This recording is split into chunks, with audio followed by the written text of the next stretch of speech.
All right. Set up shop. Looks good.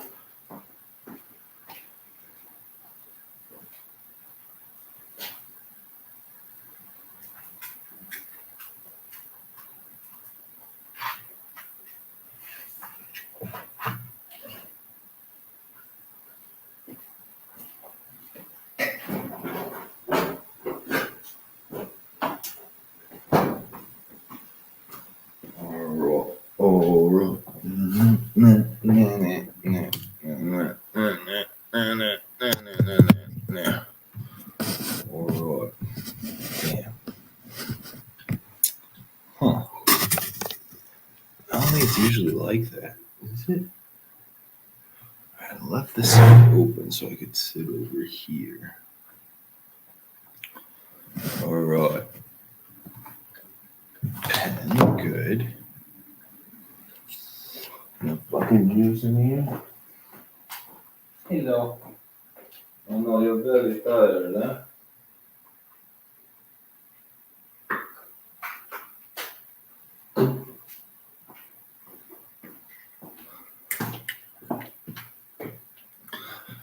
What up, guys? Happy Friday. Happy Friday. Oh, shit. Where are my notes from yesterday? What's up, Marty? How you doing, brother? Shit, I had notes. Hold on a second. What the hell?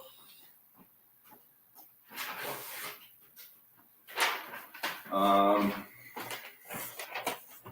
right. I need to tighten up the guard play factor. I was just watching yesterday, and I was like, damn it. So I'm tightening up guard play even further.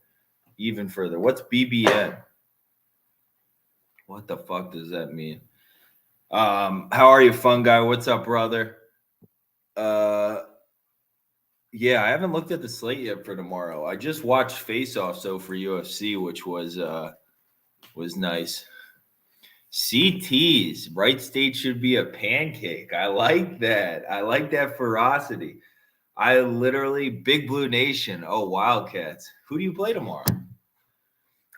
Yo, CTs, give me, before I go on my take on why Wright State, can you let me know what you think? Because the more I'm playing Wright State in my head, the more I'm thinking Wright State's going to win this basketball game. Let me know what you think, CTs. Can't see the board. No, look, who do I like for UFC? Oh, that's who I'm looking at right now.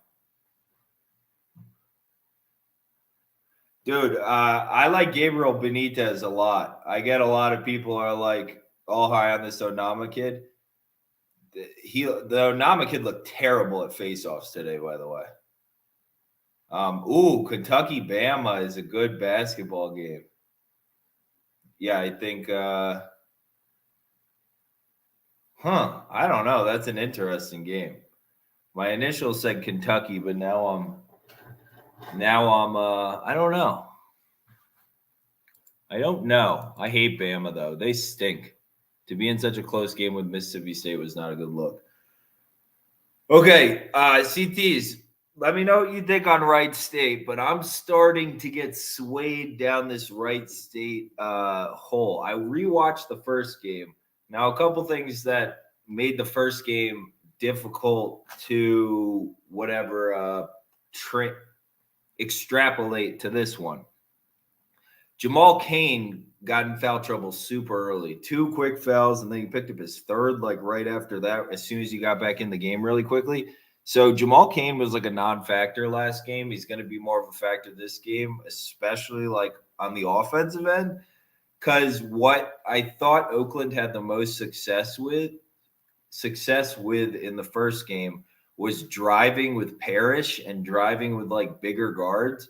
So if you can just drive with, that's what I would do in this match if I was them. I'd have Kane and Parrish initiate most of the offense and then just hope to get more open jumpers, because a lot of that like regular offense they'll go to inside through like Townsend and stuff, because Townsend's pretty good. They're not going to get that. Basile's playing much better. He played Townsend really, really well. So, yeah, I don't know. I'm not sure. I think they have much easier routes to victory. Trey Calvin and Tanner Holden are playing some high level basketball. Holden less so. Trey Calvin's playing some really, really high level basketball. We have the better guards in the game. I don't think Jalen Moore is playing very inspired ball, especially on the defensive end. So talented, but they're going to lead. The Wright State's going to get open shots. They're just going to get them. So like really bad shooting performance, yeah. But I'm on the Wright State side. I ended up taking Wright State already. I think I took it like right after making the video. I just have been thinking about it since. I'm like, Wright State's going to win this basketball game. Wright State's going to win this basketball game. I think Wright State's going to win this basketball game. So Nala Koala, yeah, I don't know. I mean, maybe take the 4. I mean, I don't know, but I don't think Oakland's the right side. But there's also like, I don't know what it looks like as much with Jamal Cain in the game. We barely got to see any of it, and it wasn't him in rhythm. So, like, that's different. That's going to bring a whole nother element to it. So there's an unknown aspect to it. You still playing Maryland without Ayala? Well, I have not played Maryland. It's in the leans category for me so far. Eric Ayala is out. If Eric Ayala is out, I'm definitely not going to. I think they win the game. I mean, they just have so many matchup advantages. Because, like, actually, Donta Scott's athleticism and stuff like that is super. I don't know what that means, CT's. Gain for Oakland, big time player for them? Kane. Yeah, Kane is the biggest time player, I think, for them. He's the most important one for sure, especially when they're playing teams in their own conference. Maybe when it gets to if they made the tournament or something, it would be more. But right now, definitely the most important player is Kane. Oh, what were we just talking about, man? Butler isn't a good pick. I don't disagree with you if you're not on the Butler side. If you think just St. John's is starting to trend up and they just make a lot of their layups and shit that they normally they're like layups for them difficulty wise are like threes for other teams. I swear it's so hard for St. John's to put the ball in the bucket sometimes, but. Yeah, I don't know. I tend to think Butler's pretty good. I don't think they're going to win, but if it's like a 1 or 2 possession game, that's not going to surprise me whatsoever about Butler. Hold on one second. I'm almost down here. We'll go through UFC. I got a couple thoughts for UFC after. Kent State, Ohio. I think it's a tricky day. This is a pretty tricky board. I am going to lean Kent State. First matchup, they had a lot more shots than Ohio. Ohio shot well. Kent State didn't shoot well. But the biggest thing to take away from the first game is there's no Giovanni Santiago. And if you watch this Kent State team, we've talked about it before, but Giovanni Santiago is a massive piece for this team. Not only the shooting and the secondary scoring and other things he provides, but most of all, he provides like he takes the load off of Sincere Carey. Sincere Carey gets to handle the ball less, get more of the spot up threes you see him making right now in games. So I think that's really big for him. If Mark Sears has another really good, super efficient game in Kent State, and I guess they shoot well again, then maybe, I don't know. I'm trying to play both sides of that. Like, I don't necessarily want to not be on the Mark Sears side. Kane's out. Kane's out for Oakland? Can we get a confirmation on Kane being out for Oakland? If Kane being out for Oakland, that's like as big as that's like a yesterday with Andre Kelly being out for Cal, where it's like, okay, anybody that wants in on Wright State, all aboard the train because that's a huge matchup issue. And that played out. I think Colorado won comfortably whenever I last checked. I didn't really I was a little sickened by how well Riverside shot. I'm fading Riverside again fucking tomorrow or whenever they play next. I'll tell you that. 100%. I'm just going to double down. That team stinks. They were just hitting like step back threes last night. They stink. And a couple people on Cal Bakersfield are absolutely crazy. Absolute crazy people. What we also learned from Oral Roberts yesterday, what a piece O'Banner was. Because now you see what O'Banner's doing on Texas Tech and you kind of understand. But Oral Roberts has serious deficiencies up front. Wow, I can't believe Kane's out. Kane being out is monster. Does the market know that? And it's still +4. We just disrespect this Wright State defense that much. Well, Oakland's going to take some stupid shots. I really was impressed by how well Basile guarded Townsend. It was like effortlessly, flawlessly. I was very impressed.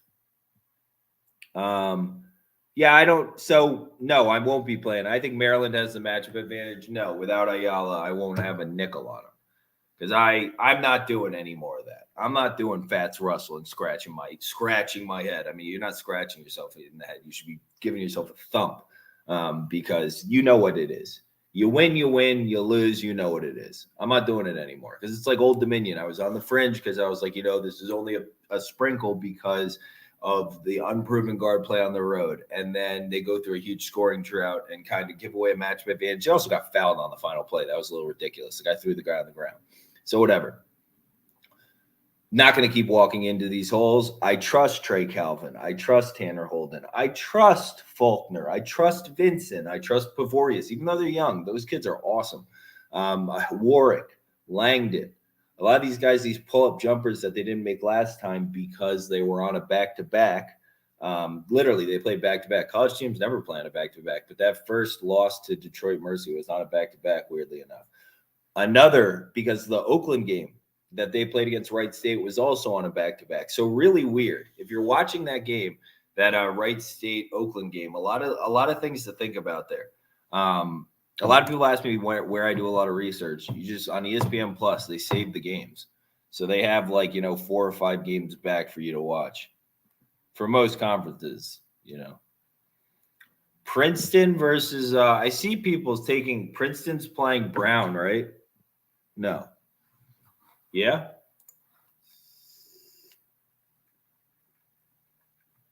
Princeton's taking fucking – are they playing Brown? What up, Mac? How are you, brother?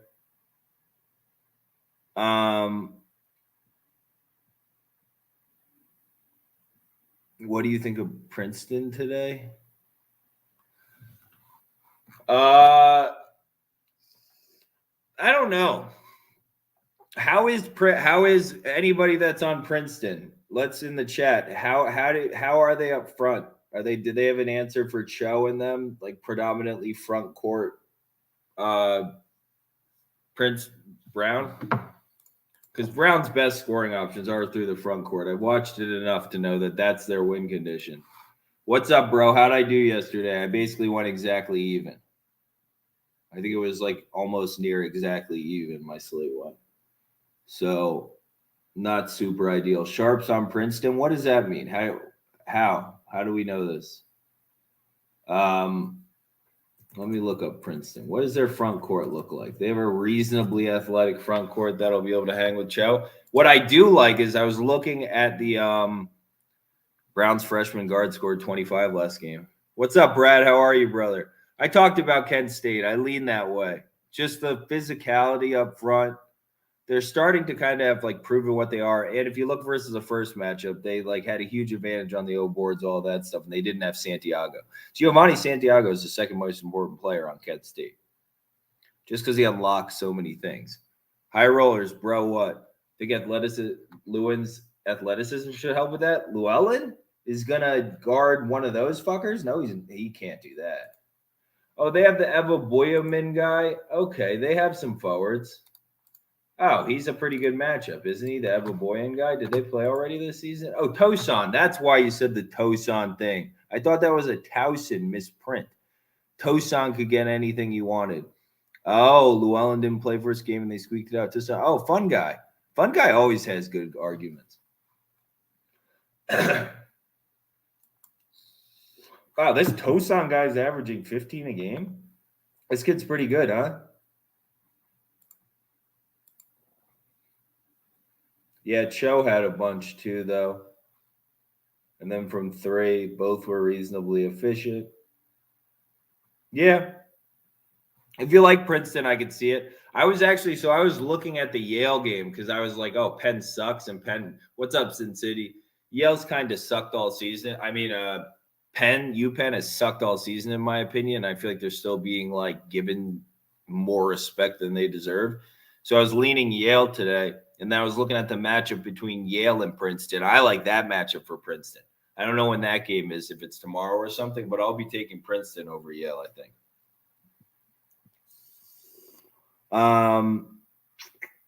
Any lean in Richmond VCU. So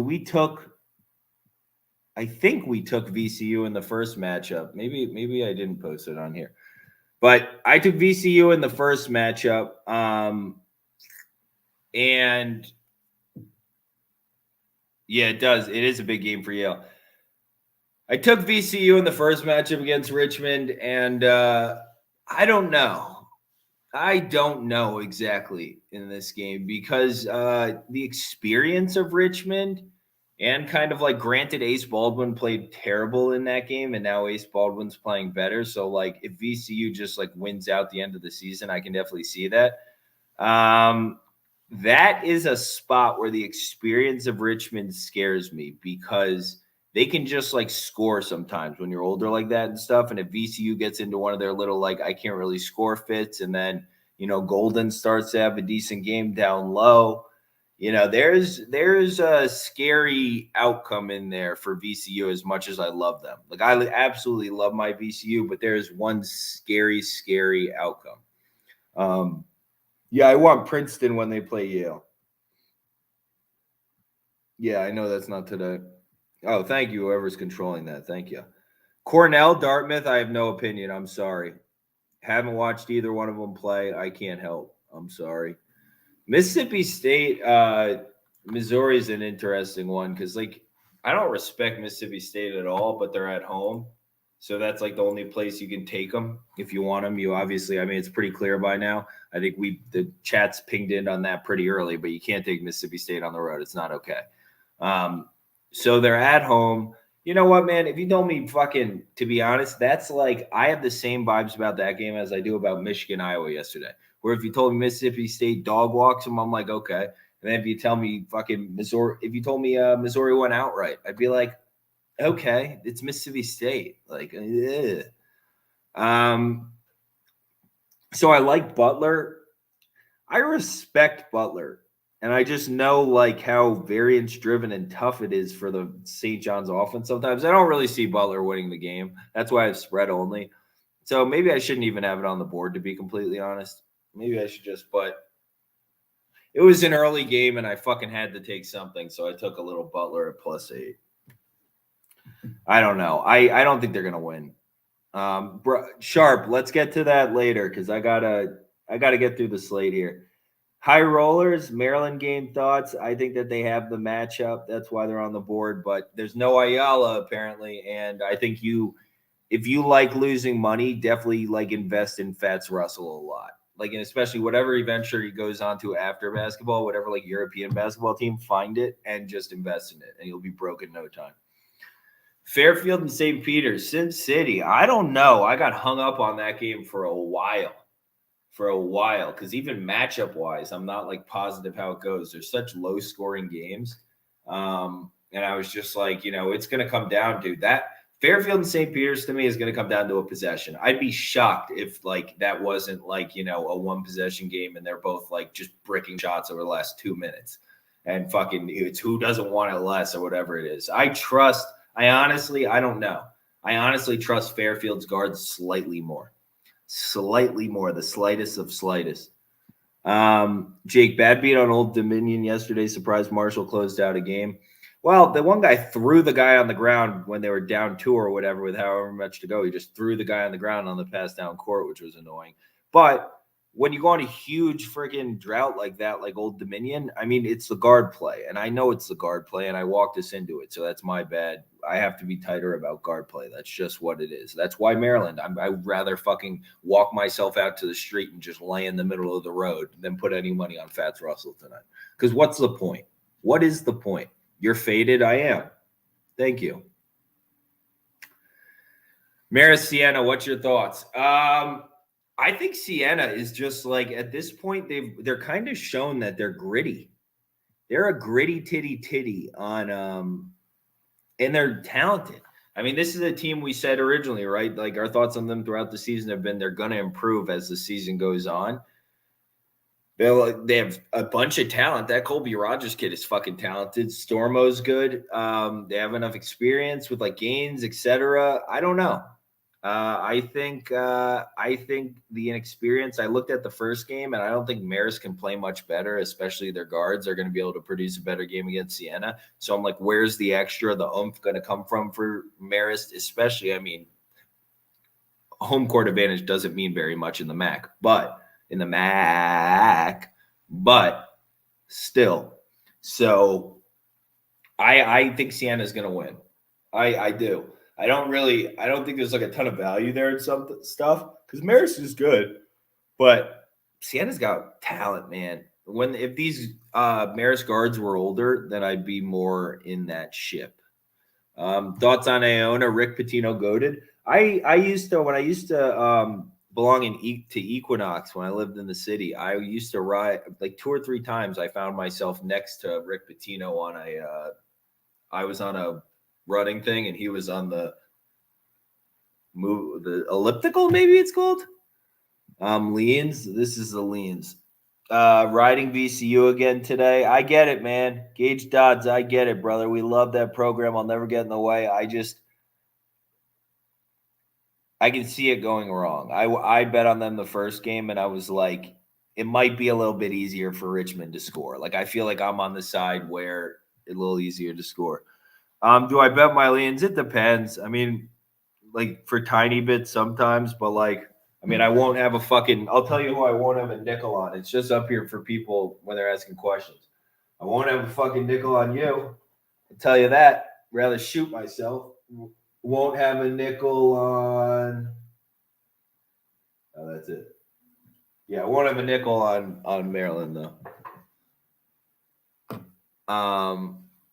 Don't say that. I can't take that bet now. VCU? Well, I'm just telling. I'm just giving information. That's all I'm trying to do here. And I realized yesterday too, because I was baked, and I didn't realize that I sounded a little bit like I was being a little negativity towards that Booker with Trent kid. I just can't personally. I'm not going to ask to go on there, whatever. I think the kid, if he stopped doing what he was doing, I think a lot of people would be upset.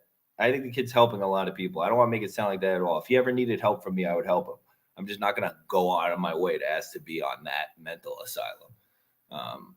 Okay. Just want to make that clear because I would support that kid. Okay. Which do you like better? Northern Kentucky or Wright? I mean, I don't know, man. I guess Northern Kentucky. I guess. I mean, I don't know. I think I'm probably going to end up with the same on both. By the time game time comes around, I like Wright State more by the minute. And if Jamal Cain's out, I feel like the market is severely undervaluing that. Monmouth seems to be giving up too many. Yeah, I think Monmouth is going to win that game. If I have live betting opportunities on Monmouth, I have a really, really hard time just with how they've been playing. Maybe if it was like sleepier, but I have a really hard time even with how well. I do think Murray's playing pretty well for Ryder, but Ryder, wow, Marist hasn't won in Siena since 2013. Yo, fun guy, you have crazy stats, guy. You do good research. You work hard. You will be successful. Northern Kentucky is better, and I do think they have the momentum. I think there's mismatches on both sides in terms of getting to the rim and like in terms of individual talent. Detroit's pretty talented. If you look at who they have, that like Massette Akok or whatever, they have DJ Harvey, the transfer from Notre Dame. They have the McAdoo kid, whose dad used to be like the all-time scorer, and then they obviously have Antoine Davis. They have a lot of talent. They should be able to get at least X amount of points off the bounce. I don't think Northern Kentucky's going to be able to pull out we're going to have to score a decent amount of points, but it's just a much better basketball team. We're going to get offensive rebounds. We're going to get open shots out of like lack of discipline. It's just like we're better at basketball, and we're hot, and we're really good, and we're tough. I like this Northern Kentucky team. I think they're just going to continue to win. I don't think they lose another game for a while. Fairfield free throw shooting is terrible. Fairfield might I don't know. I just kind of respect Fairfield. And even if you look at their schedule and just like how everything's played out, you're like, you can convince yourself that they're like not that bad and can turn it around soon. Like it like works in your head. So a close game, St. Peter's might be the play, but isn't it like a one? Isn't it only like a point? The spread's only like a point or two. But yeah, Iona's guards are so much better. It's going to be hard for them not to win the conference tournament. I mean, they have fucking Elijah Joyner and Tyson Jolly. Other people are walking around with like not fucking, high level D1 recruits. Like that's SMU and Tulsa recruited, like as opposed to like kids that are like, it's like from the other kids are like from the Northeast. Nalakwala, just curious on how you would support him. He would help your channel grow. He has a big platform. Yeah, I don't know. I'm just saying if you ever needed help, that's all I said. I'm not saying I'm going to try or whatever. I'm just saying a lot of people have asked me. Yeah, I'm just responding to a bunch of the people on here that are like recurring people that have asked me to go on the show and asked me to reach out to them. That's all I'm responding to. I don't know. I need positivity. That's why I brought that up, because I don't want any negativity or it to sound like I was being a negative Nancy. It's positivity. I can't. I have no time for it. You discussed St. John's Butler starts in half an hour. I think Butler's kind of underrated, and I think they're good. I'm tired of betting on fucking Big East road teams, dude.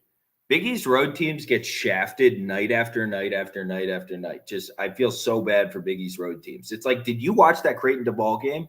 Fucking Nembhard was getting thrown across the court. His dunk was sick, by the way. Anybody else see that Aaron Nembhard dunk? That was sick. I'll do Cleveland State next. I'm not sure who's guarding Antoine Davis on Northern Kentucky. Manny McRae, probably like very little to nobody. He's going to get to the rack. He's when he decides to. He takes a lot of threes. They do a lot of stupid shit with the shot clock. The other thing is, though, not many people can guard the Northern Kentucky penetration on the other end. If you saw the same thing, yeah, their bigs are like helping a little better, have some more traditional size inside, so they can't go right to the rim. But Northern Kentucky can kick it out. They were kicking it out in the first matchup for absolutely wide open threes. Absolutely wide open threes. Like I think Northern Kentucky was still they were getting like floaters, easy stuff near the rim. They were getting to the spots they wanted to get to regardless. So I think Antoine Davis and that team kind of play themselves out of a lot of things. It's like my turn, your turn with McAdoo, stuff like that. It's just they don't optimize it. I said in my preview, though, if Northern Kentucky shoots absolute dog shit, then Manny McRae, yeah. I mean, I don't think it's like, the lock since all locks. I do think there is, if they want it, some sort of steady offense for, definitely both teams if you watch the first matchup. But if you watch the first matchup too, it's tough when you're playing on a back-to-back and have to guard a guy like that. Okay, Cleveland State. Here's my problem with Cleveland State. I don't know if anybody watched the IPFW game, but this is why watching games is important for me. It's keeping me off of, I'd rather be on IPFW if I have to be on one of those two road favorites in this conference. But they were playing like shit. Dude, Cleveland State was like literally just turning the ball over before half court and giving IPFW free baskets and like playing really sloppy. Like they try really hard, Cleveland State, but they can be super sloppy. This Milwaukee team without Pat Baldwin Jr., whatever his name is much better. They try really hard. They have pretty good leadership with Buckingham? Is that his name? The transfer from Greensboro? Am I making that up? I like how they play without those kids. What is his name? Buckingham. Golston. I like Golston a lot. And Lathan's like got a bunch of length. They can play some good defense. I don't think it's going to be super easy for Cleveland State to get buckets outside of, a lot of the cuts and those other things they do. So I can see a world where, no matter what, I feel like this is why with just without Baldwin, Milwaukee's actually a pretty decent team. We've talked about that chemistry situation and everything about how the weird fucking YouTube videos and the weird like ceremonial, like you're our gift to God fucking shit for that they were doing for Pat Baldwin. That was super creepy. So I think they're a much better team without him. I don't think it's going to be super easy for them to score. And then I think Cleveland State's playing some sloppy basketball. I think IPFW has a ceiling, like a pretty low ceiling in my opinion. I think, you can take anybody against Green Bay. they like have, it's so hard for them to score relative to other teams. Like it's really, really difficult. But yeah. What about Yale covering? I can see it. I wanted to have a Yale ticket in some way, shape, or form. I wish I'd watched a little more Yale basketball. I know what they have, but current form wise, I'm not sure how Yale is playing. It has to be better than early season, though.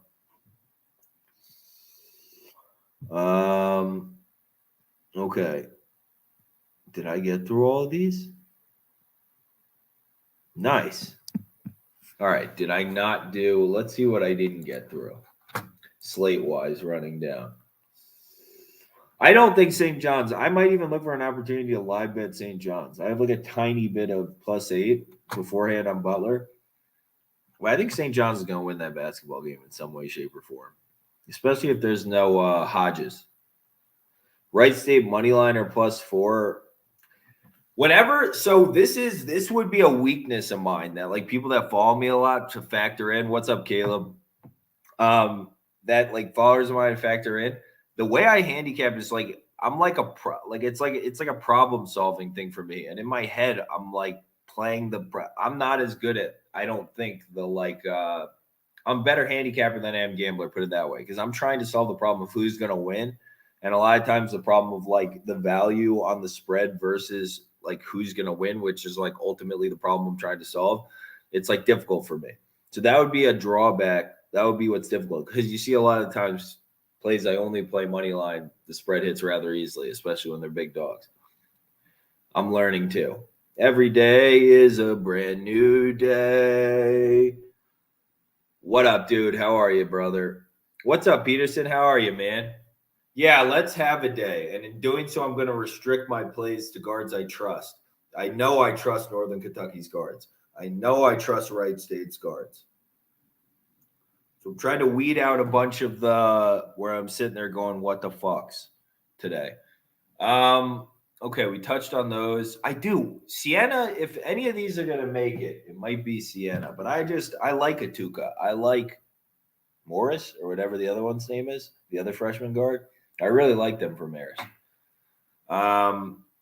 But I doubt, even with how well they've been playing, that like Siena's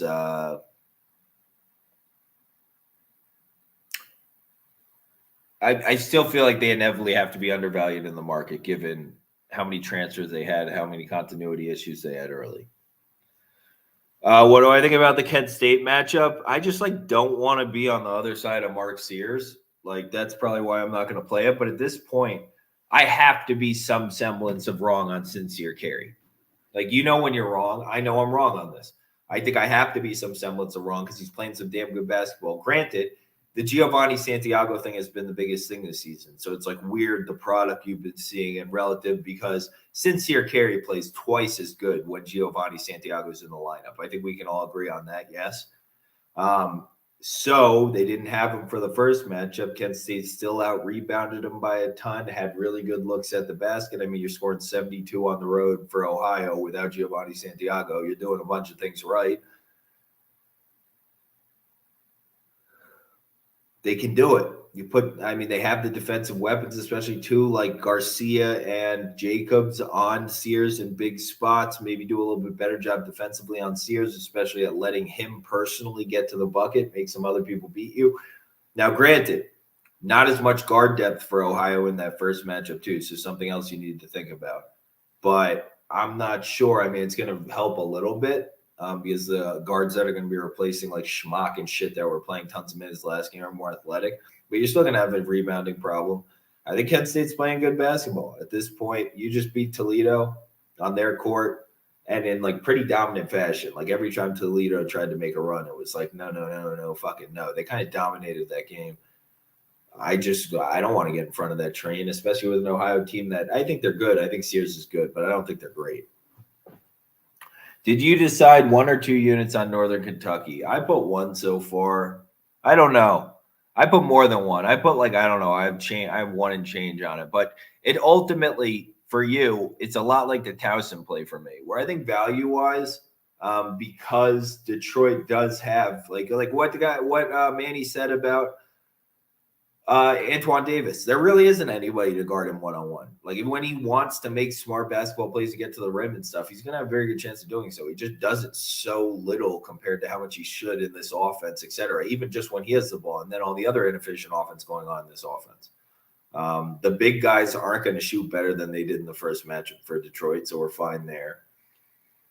So, do you believe in Northern Kentucky is my question to you. Do you really like Northern Kentucky like I do? I'm a huge Northern Kentucky guy.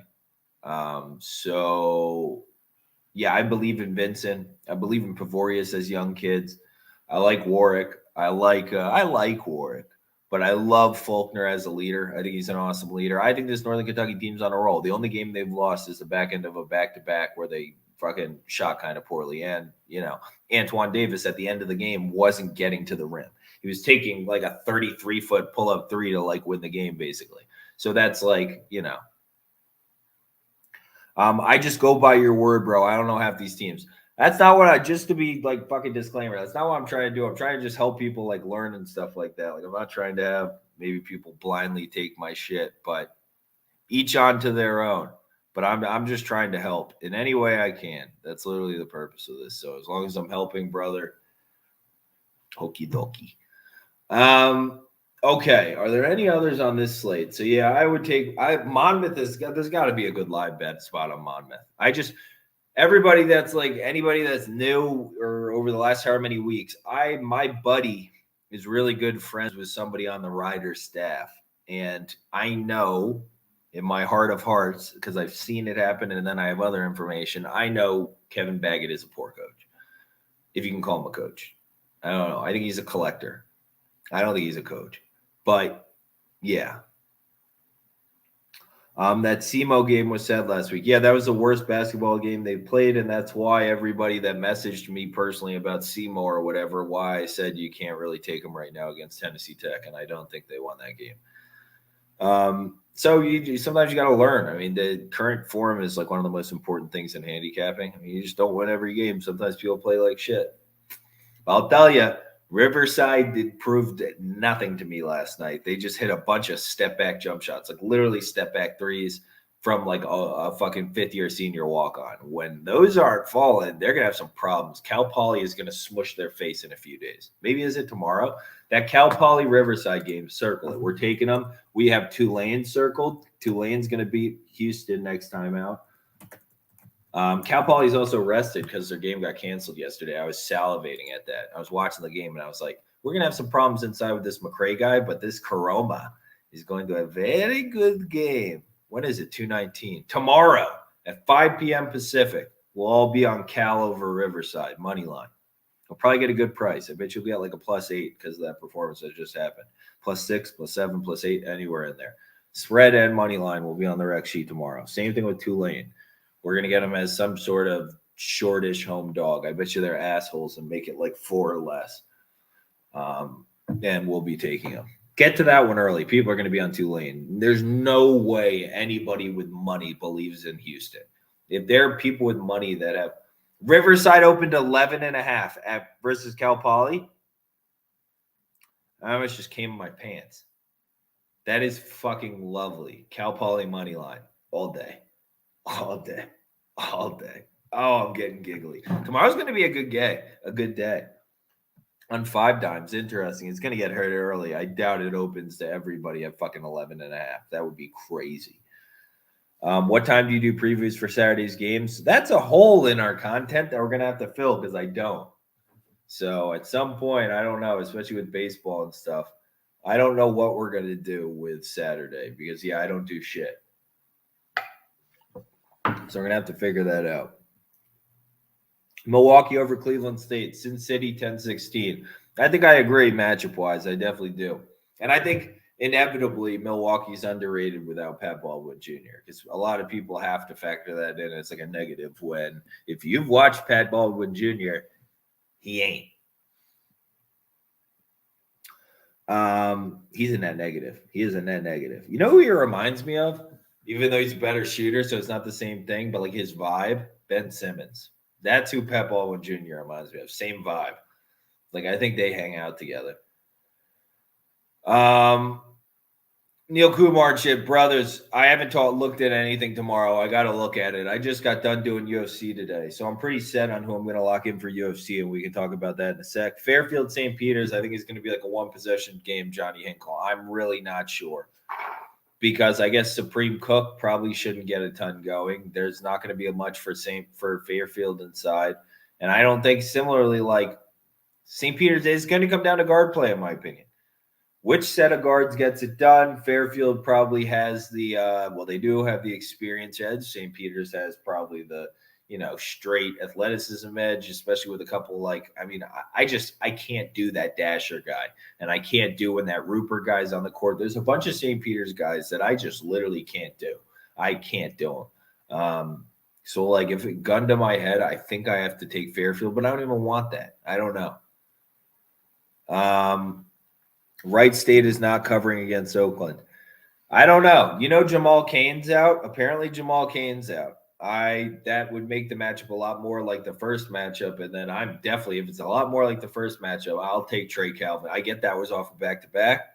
So disclaimer, but I don't, I think they can just win. Anir. Yeah, he is. Never mind.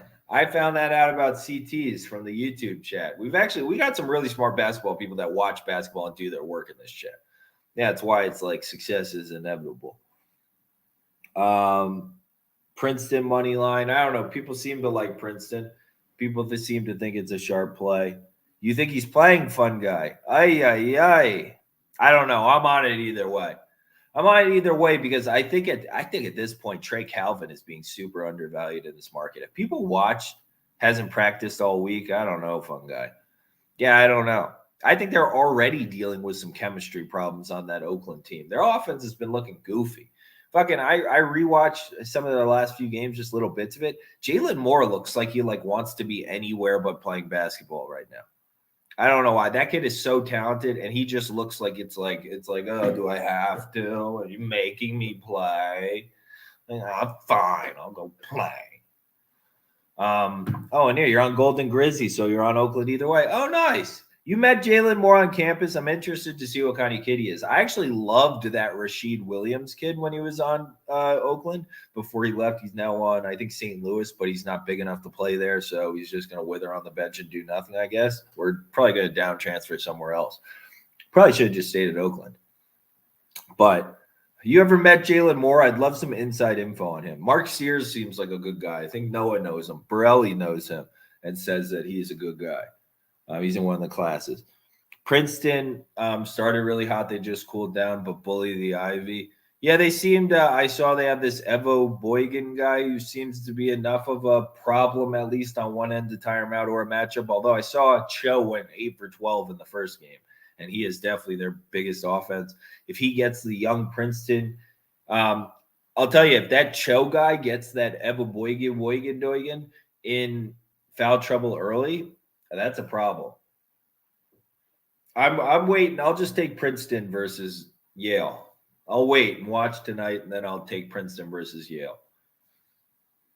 Ivy always has weird back-to-backs, fun guy, I think.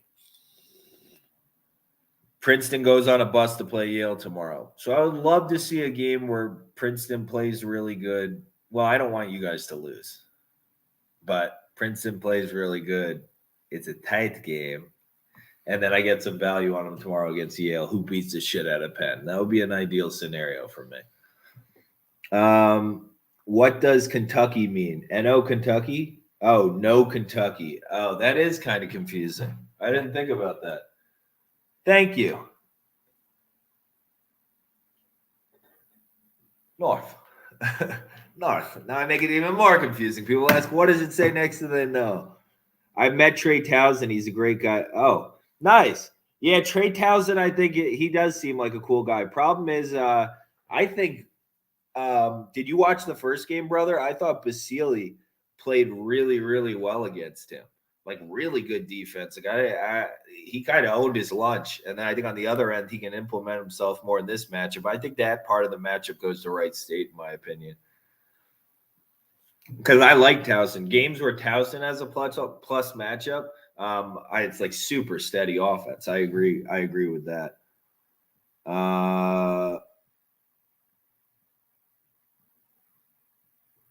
By the way, I notice it when people write nice shit, like compliments and stuff in the comments. I'm a fucking, male that grew up in the 90s. I'm uncomfortable with receiving compliments, but I appreciate it, and it like gives like validation for me to continue doing it. So thank you.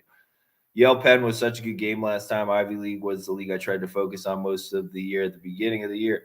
Yeah, it's a good idea. That's like what I used to do, like super actively. Like when I was younger, I used to really try and focus in on like one tiny conference. You can make a ton of money doing that, just really, really knowing.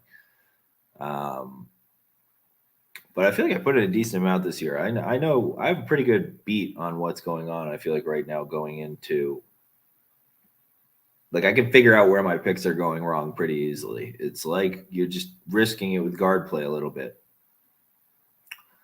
Melee off, worried about the look ahead to a better opponent. Interesting take on that Princeton Brown game, because maybe similar to Northern Colorado yesterday, where I should have probably had more on Idaho State because we know that Idaho State team. Another spot we're looking forward to tomorrow. So early buys for tomorrow: Tulane over Houston, Princeton over Yale, Northern Colorado over Weber State. That was clearly a look ahead where fucking Northern Colorado didn't give a shit. They didn't even play that bad. They shot terrible. And Idaho State played a really inspired game. They did have a plus matchup. The big white guy's name that I couldn't think of yesterday was Parker, by the way, for fucking Idaho State. That was his name. So I think Northern Colorado beats Weber State tomorrow. So those are all good look ahead spots. Tulane, Northern Colorado, Cal Poly, Princeton will all be on the list for tomorrow. That's just, I've been looking forward to those spots. I'm hyped for these live streams come March and April. We will do something good for when the tournament comes around. When all these tournaments come around, we'll definitely and we'll have games going on inevitably. Would you parlay Butler spread and Wright spread? I would parlay nothing. I haven't laid I parlay when I'm like literally like so high I can barely see with my friends, and they're like all doing and I'm like, fine, I'll throw like fucking $100 or something. I do not parlay. I don't pay extra I don't pay extra juice. I don't hedge. I'm not paying. I don't want to pay. Look up the chart for how much the book takes from you per how many things are in the parlay, and then it'll make you want to bet parlays less, I promise. Okay. Are we almost, let's see, did we touch on every game? Ricky, what's up, my brother? I like Maryland from a matchup perspective, but heads up, there's no Ayala. And I think I can't think of the number of things I would rather do that, like, to harm myself if I was going to play the harm myself game today and self-destruct than play Maryland. Because maybe it wins, maybe it loses. But if it loses, oh, don't you know where it came from, boo-boo? Because theoretically, actually, the quick little guards I think it's actually a plus matchup in the guard spot and up front. Because Dante Scott, if he was more of a plotter, brooder, like, I don't think Wahab could have success too. Just had like the discipline of trying to guard him in the post. But I think it's probably a plus matchup for Dante Scott. I think Fats Russell is going to be able to hang with whatever quick guard on the other end, whether it's a McGowan brother, whatever, for Nebraska. So I think it's a really good matchup for Maryland. Even without Ayala, it's still a good matchup, but there's so many other things I'd rather do to myself. I'm a big self-sabotage guy. Not like that, though. I think Nebraska is the move today, but I'm done betting the Big Ten. It's just so unpredictable. Yeah, I mean, a lot of it is. I mean, yesterday, it's like the Iowa-Michigan game. Anything could happen. We had no idea. I could see the Huskers pulling off a win. I can see anything happening to Maryland. Literally, the way they play, anything can happen. Everything's in the cards. 1 through a million's in the cards. How about, by the way, we pegged it. I don't know if anybody who's on that's here now was on for that part of the live stream yesterday. I've been going a pretty long time. I've been pretty proud of myself. Like at least an hour and change every day. But Diabate, he played well against Murray. That Diabate kid, I see you, and I will praise your name. Butler spread is down to 7. Would you still bet it? I mean, I just threw the tiniest bit on the spread.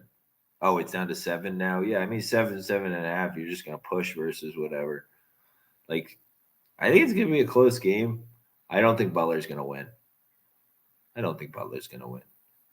They're like Georgia. When they get down, they give up. You're not wrong. Maryland has the worst coach in college basketball, probably. Danny Manning has no clue what he's doing. Did anybody watch him at Wake Forest? He had no fucking clue what he was doing then. He has no fucking clue what he's doing now.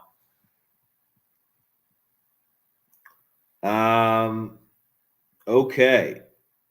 Hoping we can win and make the tourney and make it to March. Well, good luck, Anil. Good luck, brother. I wish you the best. I don't know about that. I think Northern Kentucky's just going to kind of take this boat. I'm so impressed by the way Northern Kentucky plays basketball. I mean, you've heard me talk about our little pet ponies, them, VCU, Towson. Those are like our favorite teams because we trust them. Cleveland State would normally be on a list like that with a guy like Dennis Gates, but they're playing like shit. So Sin City, I mean, I think Cleveland State's playing like dog shit. I watched that IPFW game. That was terrible. They gave IPFW probably 20 free points in that game. I literally think 20 points off of like just we don't fucking want the ball. Like we're literally just going to hand you the ball or like just do something absolutely crazy, lay on the ground like that random freaking Feinstein kid did like twice in the game. They just play like wild men. Like a lot of this stuff is like you're trying really hard, but like when it's undisciplined and then the ball's rolling and undisciplined, I don't know, man. I can't do it. I think Milwaukee went without Baldwin is like not a bad team. They're like super physical, so they're gonna match Cleveland State's toughness. I don't see like Patton, guys like that having really good days. So then we're relying on for consistent offense, threes from Feinstein, whatever the fuck that crazy Yahad Hill kid wants to do at whatever moment in time. I mean, that kid's a psychopath. Sometimes it's good, but when that kid's going bad, it's bad because it's just, I'm instant microwave guy. I think I'm like Lou Williams or something. So I'm going to play like Lou Williams, basically taking a Lou Williams role. That's not that bad of a comp. But Lou Williams, I mean, let's not disrespect. Lou Williams is microwave instant offense. This kid's Yahad Hill. But I mean, a lot of it, it's like they don't have like super talent where you can be like, whatever, like that. Even that, think about the fact that Dennis Gates kid, put your whatever virtual reality fucking helmet on and pretend you're Dennis Gates. Now, what the hell is making you put that Miram Bow guy in the game? At what point are you like, dude, that guy needs to lose a lot of weight. Like, for what a liability is in so many departments, what makes that coach be like, fuck, I need to put this guy in the game and just feed him the ball for instant offense? And this, like, that guy doing that is the best source of offense that we have right now. I think a lot of it's because he's like, dude, we're so limited offensively in creating things and getting good shots. Like a lot of it, like if our backdoor cuts and stuff aren't working, then like, and our movement just like purely and like hustle and all this shit's not working.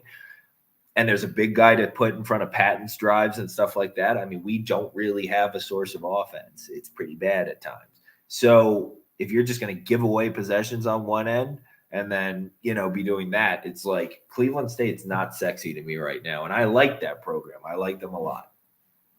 And then you kind of think back to it more and it's like maybe like the close game at Robert Morris, a couple other signs. It's like maybe they're playing sloppy basketball.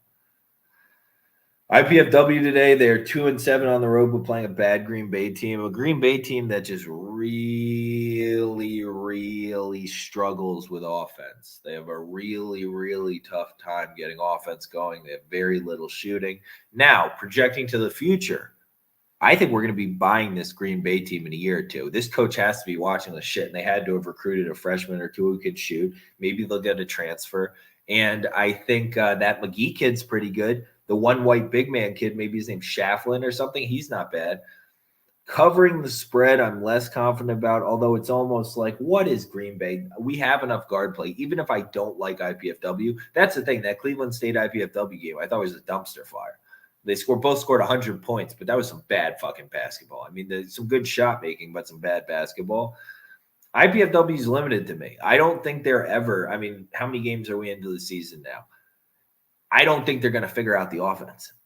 I mean, I've watched this team now. I check in on them every week, and I'm like week or two, and I'm like, hey, you figured out your offense yet? Nope. We're just going to kind of like, I don't even know if it's ISO or what. The Godfrey guy plays like I feel like there's 4 people on the basketball team, and then there's the Godfrey guy, and he's doing something, and then the other 4 are doing other things, and then he's doing something, and the other 4 are doing other things, basically the whole game. And I don't think they know what they want to do when they need it. So Green Bay is so inept on offense. Are they going to punish IPFW for the stupid turnovers, stuff like that? They're still a young team. I lean IPFW. Throw it on the board.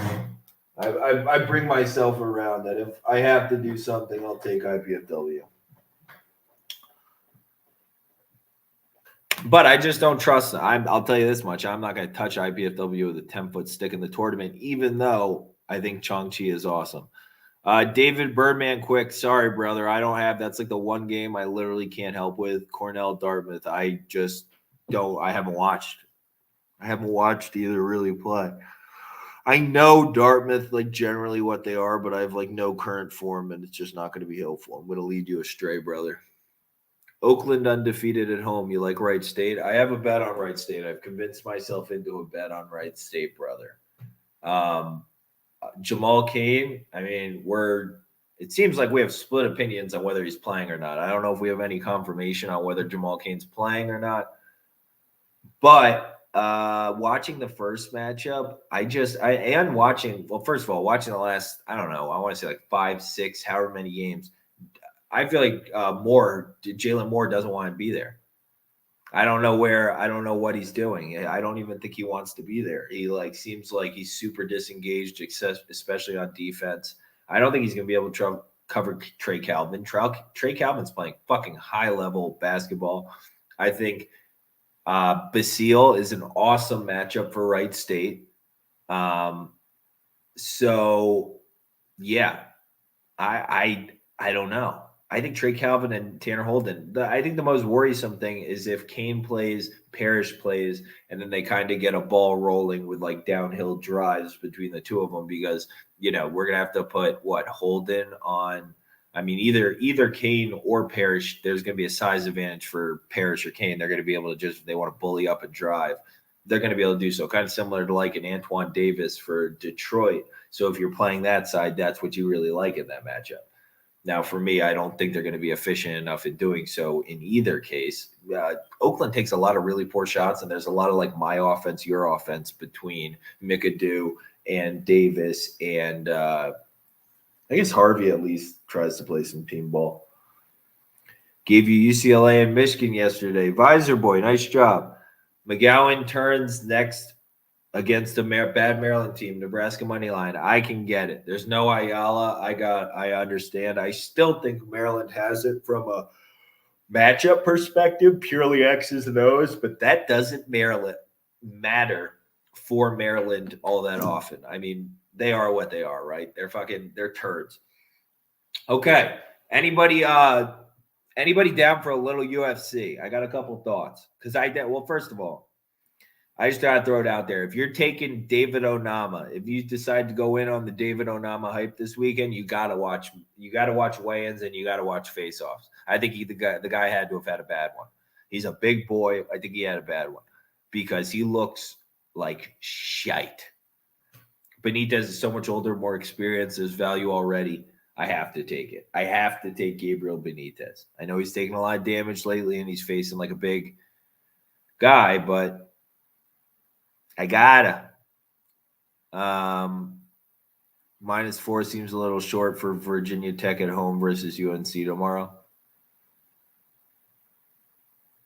Yeah, I mean, they're going to have some problems defending those guards, but I mean, if you want to believe in Caleb Love as a route to victory on the road, God bless you, son.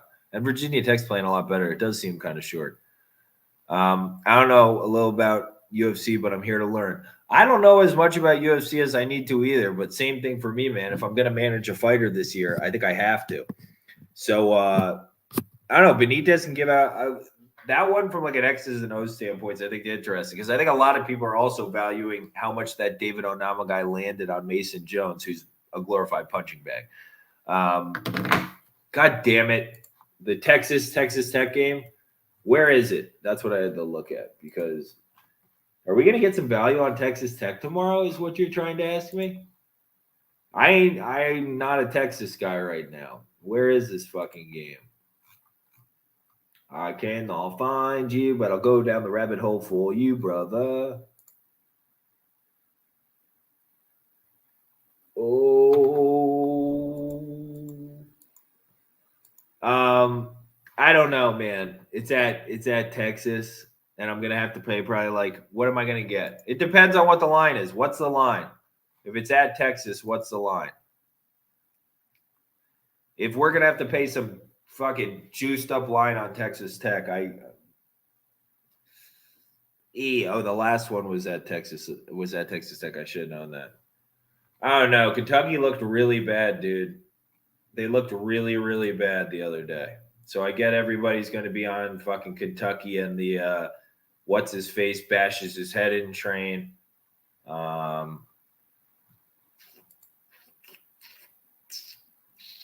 don't know for me. I don't like Bama, but that was a really bad look from Kentucky the other day.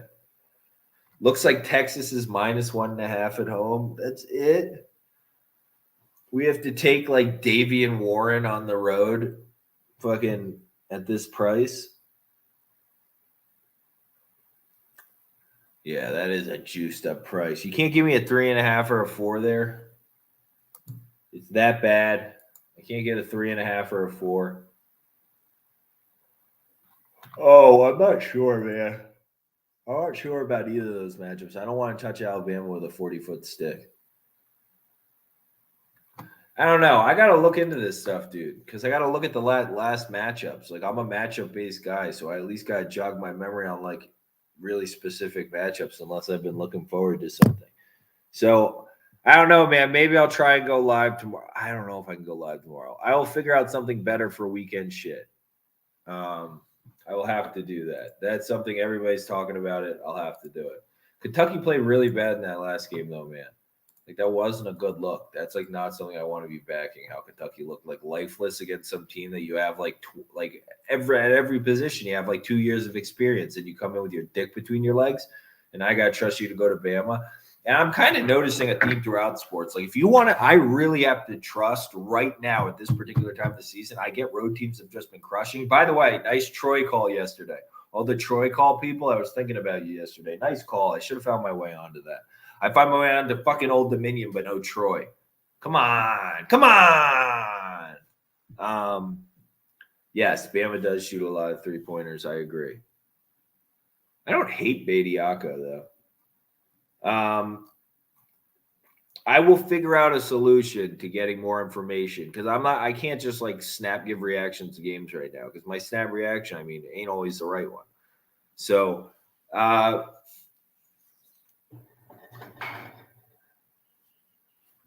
UFC. I don't think I can confidently wreck the Christian Rodriguez kid to anybody that's fighting Jonathan Pierce, but he's going to be special. I'm telling people now he's going to be special. All right, Anil, nice to meet you, brother. Yeah, 1 p.m. Pacific, Monday through Friday. I'm telling you the Christian Rodriguez kid will be special. Pierce is like a much bigger grappler. I walk too many people into those bad spots, but I think that line's wide. And the Christian Rodriguez kid, while he's a short notice debutant, just so everybody knows, listening to some podcasts, and Bilal Muhammad, he's from, I guess, Rufus Sport. He came on and said Rodriguez was already training for a fight. So he's going to be in shape. He looked confident fucking at face-offs. I'm going to end up with some, but I don't think I should tell anybody to take that. We're on the wrong side of the grappling edge. And the guy's like, sizably bigger. You're taking Arkansas versus Tennessee up to 3. That's interesting. I think Gabriel Benitez is 10 times more experienced, has proven 40 times as much in the cage, has really good weapons. And, the Onama guy is like overrated for losing to somebody. That's absurd. And he looks really bad at face-offs. Really, really bad at face-offs. If he tries to take him down, freaking Billy Q had to be careful with Billy Q, who's experienced, had to be careful with Gabriel Benitez. This guy's going to have to be careful too, or he's going to get subbed. There's so many routes to victory. This is ridiculous. Benitez is in like close fights with everybody he's in. He's like, he rocks Sadiq Youssef, he rocks all these people, and now this David Onama kid with like fucking 9 career fights. What? Because James Krause is in his corner. How much value does the market give to James Krause? It's absolutely nuts. It's fucking insane to me. I think Razak Al-Hassan, who's been training, changed his whole life, all this stuff, is now training in Colorado, working on his cardio, all the shit like that, against Buckley, who's gonna give him the opportunities. If he tries to wrestle, I don't see Buckley being able to take down Razak. If they go that route, especially if Razak's been training with Usman or training with whatever kind of grappling people they have at Team Elevation, he's not taking them down. And I think people are basically relying on the fact that I don't know. I really think they're putting a lot of faith in Buckley, man, to be paying this price. How does Razak not win this like 50% of the time? This Buckley guy chose to stand and strike with Kevin Holland and got knocked out by Kevin Holland. At this point, I feel like a lot of people know who Kevin Holland is. I don't know. I think Parker Porter's got to win. The Baudo guy seems like half checked out. You watched already. Porter's got like a pretty diverse fucking variable skill set. He's probably just he could take the guy down, whatever. Seems to be a winner. Like, the guy just got a new contract. You see that this is probably a guy they're building to just feed to some like contender. Hey, picks Northern Kentucky and Wright State, officially who I'm going to be on. I feel like I'm going to end up with some fucking Siena. I don't know why, but I don't think it's a great investment. So I don't want anybody else to do it. And I think Jamie Pickett, although the one thing I will say about Jamie Pickett, I liked it more before weigh-ins. He had some big-ass bags under his eyes, and he's coming off another short layoff. He has some giant bags under his eyes today, Jamie Pickett. But I feel like he's better everywhere than Daukaus. If somebody can tell me where Daukaus maybe is like jiu-jitsu or something's better, but he's like a weak. I don't even think he'd be able to sub Pickett. He's so fucking weak. He's like I don't know. He just looks like he like barely works out. He was just talking in his video about how he had a really bad eye injury. Now he's got to worry about that. He almost lost his eye because he got a bad infection there. He doesn't leave like Philly to train and get better. So he's still working with like a lot of these young people that he's trying to bring up, like their gyms trying to bring other people up. So he can't be beating the fucking shit out of them the whole time. He's got to take it easy on them. He talks about that. I don't think he's that good to begin with. Pickett is way stronger, has longer reach, has more dynamic striking. I think if he just wants to take down tell me, I want somebody in the chat to tell me if you don't think that if Jamie Pickett just wants to take down Daukaus, he's not taking him down. Definitely. Who do I think wins the NBA Finals? Sharp plays. I think it just ends up being, as soon as Draymond's healthy, it's going to be the Warriors. We see what Klay Thompson is. That was the variable you needed. Now that you know Klay Thompson's going to end up being fine, once they all get together in the playoffs and it's reasonably healthy, no team's beating the Warriors this season. That's not happening. I don't see anybody that can do it.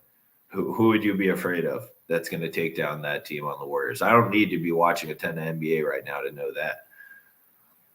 In the years to come, there's some really good franchises being built, like what's being built in Memphis, what's being built in Toronto. There's going to be some big superpowers that are coming, but it's not going to be like the Suns and their soft asses. If they're going to beat somebody, it would be Milwaukee, who fucking the Milwaukee Bucks. I said it last year when on all my like stupid videos. I'll say it again.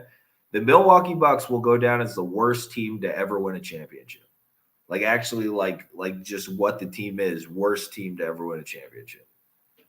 100%, like literally 100%. What do you think Harden to Philly? I think they absolutely robbed the Nets and stuck them with like the worst player ever in Ben Simmons. I mean, he's just a non-negotiable. You can't win with him. It's like a Damian Lillard, CJ McCollum backcourt. It's like, I'm a Lehigh guy. I literally, CJ McCollum's in the grade below me at Lehigh. Like he used to come to you have to be in a frat at Lehigh. Fucking, he used to come to our house because he was friends with all the kids in the grade below me. I really like CJ. Me and all my friends keep track of him. Like one of our friends was in med school with his girlfriend that he's like kept, maybe his wife now, whatever. Like I have a lot of respect for him, like him, everything. What are you going to do? Ben Simmons, dude. Sharp plays. Tell me you remember when Ben Simmons was pulling around the pickup truck his freshman year at LSU, where he went because he didn't want to get really coached and he wanted his like dad's best friend to just coddle him or whatever. Tell me you remember all that social media stuff he released about. It was like him pulling a pickup truck with like chains over his back, like doing like I'm so tough shit, and then proceeds to not even make them to the tournament. That's embarrassing. That's embarrassing. Hard to live that one down. And now he can't take coaching, so he's just not going to play. He's like a giant baby, like who doesn't want to learn. Like you can tell. Do you think he's in his garage or in his driveway or whatever working on free throw shooting, or do you think he's probably like playing a video game and complaining? I'm going to go with option B. Just it's sad. I don't like to be negative. Just calling out, it's just you can see it on the court. So, all right. Those are the plays I like. The only one I know I'm playing, I threw the sushi up next to. I know Benitez is the right side. I know it for a fact. I know this. So I'm going to play that. Other than that, so we're looking forward to this weekend. I should write them down. What were the ones we were talking about earlier? We're taking Tulane will beat Houston this weekend. We bet on them the first time as a huge dog in this matchup. They covered, had every single chance to win the game outright. Tulane's beating Houston. Houston stinks. They're one of the most overrated programs in the country. And we got the beat down against UCF, who doesn't fucking lets any team play whatever game they want because they're UCF and they stink. So we got the match we want. I bet you that this opens. Hopefully we give me a 6. Give me a fucking 6. Give me a 5. Give me a 6. Give me something like that. Tulane money line. We want Cal Poly money line. Someone said it opened up at 11 and a half. 11 and a fucking half. Maybe this is what we'll do. I'll try and have more of the weekend done earlier, and then we can run through a bunch of Saturday on Fridays and just have Friday always go long. Maybe that'll be the plan. But Cal Poly is going to beat Riverside outright. Riverside stinks. The second they stop hitting threes, the bottom's going to fall out. This team sucks. I don't know what to say. I don't think Riverside's good at basketball. And then we're going to take who are the other ones? Princeton over Yale and Northern Colorado. Did I forget any? Because these are all going to be fucking awesome prices too. I can't believe there's no way Cal Poly everybody's going to be able to get to it or any reasonable amount of money at 11 and a half. If they open that up, that's going to be like a +5, whatever. Oh, lots of money from me. I will have a lot of money on that. Jake, take a look into Portland tomorrow. Team is playing great basketball. They are, and I really like Meadows. I watched some of that San Diego game because I was surprised. It was so wide, and I was like, what happened? Yeah, they are playing good basketball. I don't trust Moses Wood long-term, fun guy. I will say that. I know who that kid is. Did you watch the Cleveland State IPUW game? The coach called timeout when they had 0. I did, sharp plays. That game was a clusterfuck. But I thought for all the stupid things like that happened to IPFW because they also had a really bad lane violation. But Cleveland State, was literally throwing the ball to IPFW in the backcourt. That happened like 4 times. I was like in the final half of the game. It was just like, dude, you're throwing it to the wrong team on your side of the court. You can't. It's just like you can't literally give free baskets like that. Like as free can be. Meadows has been banged up. Who's been rocking it for Portland? Fun guy. Who's been playing really well? That interests me. If it's not Meadows leading the charge, and it's not Moses Wood, because I know who fucking Moses Wood is, who's leading the charge for Portland? Do a little dissect. What's going on here? They won at San Fran, splitting with them on back-to-backs. I like to see that. Tyler Robertson, also an Eastern Washington transfer. Yeah, and Chris Austin. Where did he play? Fordham. Yeah, they had a little talent there for a little bit. Nothing came of it with Fordham. Yeah. It seems like they take turns to go with who's hot. Yeah, and Wood, Wood and Sojland. I kind of like the Sojland. Super limited if you're going to play Wood and Sojland together, like that Sojland guy at the 4. Yeah, we can't really do that. Or Wood, either of them at the 4. We can't do that in today's basketball, but they're like cool. Sojland I kind of like. I wish I liked Wood, but I just see him completely melt down in too many games in my life. I don't need to do it anymore. Huh. They're an interesting team, though. Man, they just lay on this starting lineup, huh? I mean, they play all these kids. This Chica and Juca guy is interesting to me as a freshman. Might have to look into him eventually, see what his deal is, because that seems to be a maybe he's just a little winner over there. We start investing in some Chica and Juca for the rest of his career. Sign of things to come. Because the coach is reasonable, has to be reasonably smart. Oh, what are the chances? Earned 3 varsity letters at Eastside Catholic High School. Helped lead the Crusaders to a district championship. I bet you he did. 3rd place finish at state. Yeah, that makes sense. And then he went to a prep school for a year. Yeah, that makes sense. What do I think of Wagner? I think Wagner's got some big experienced guards. They're good.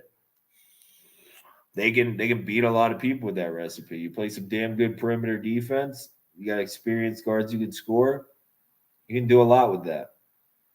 All right. So look ahead to the weekend. What we're playing. I don't know. Let's see. Realistically, even degenning out, what do I end up with?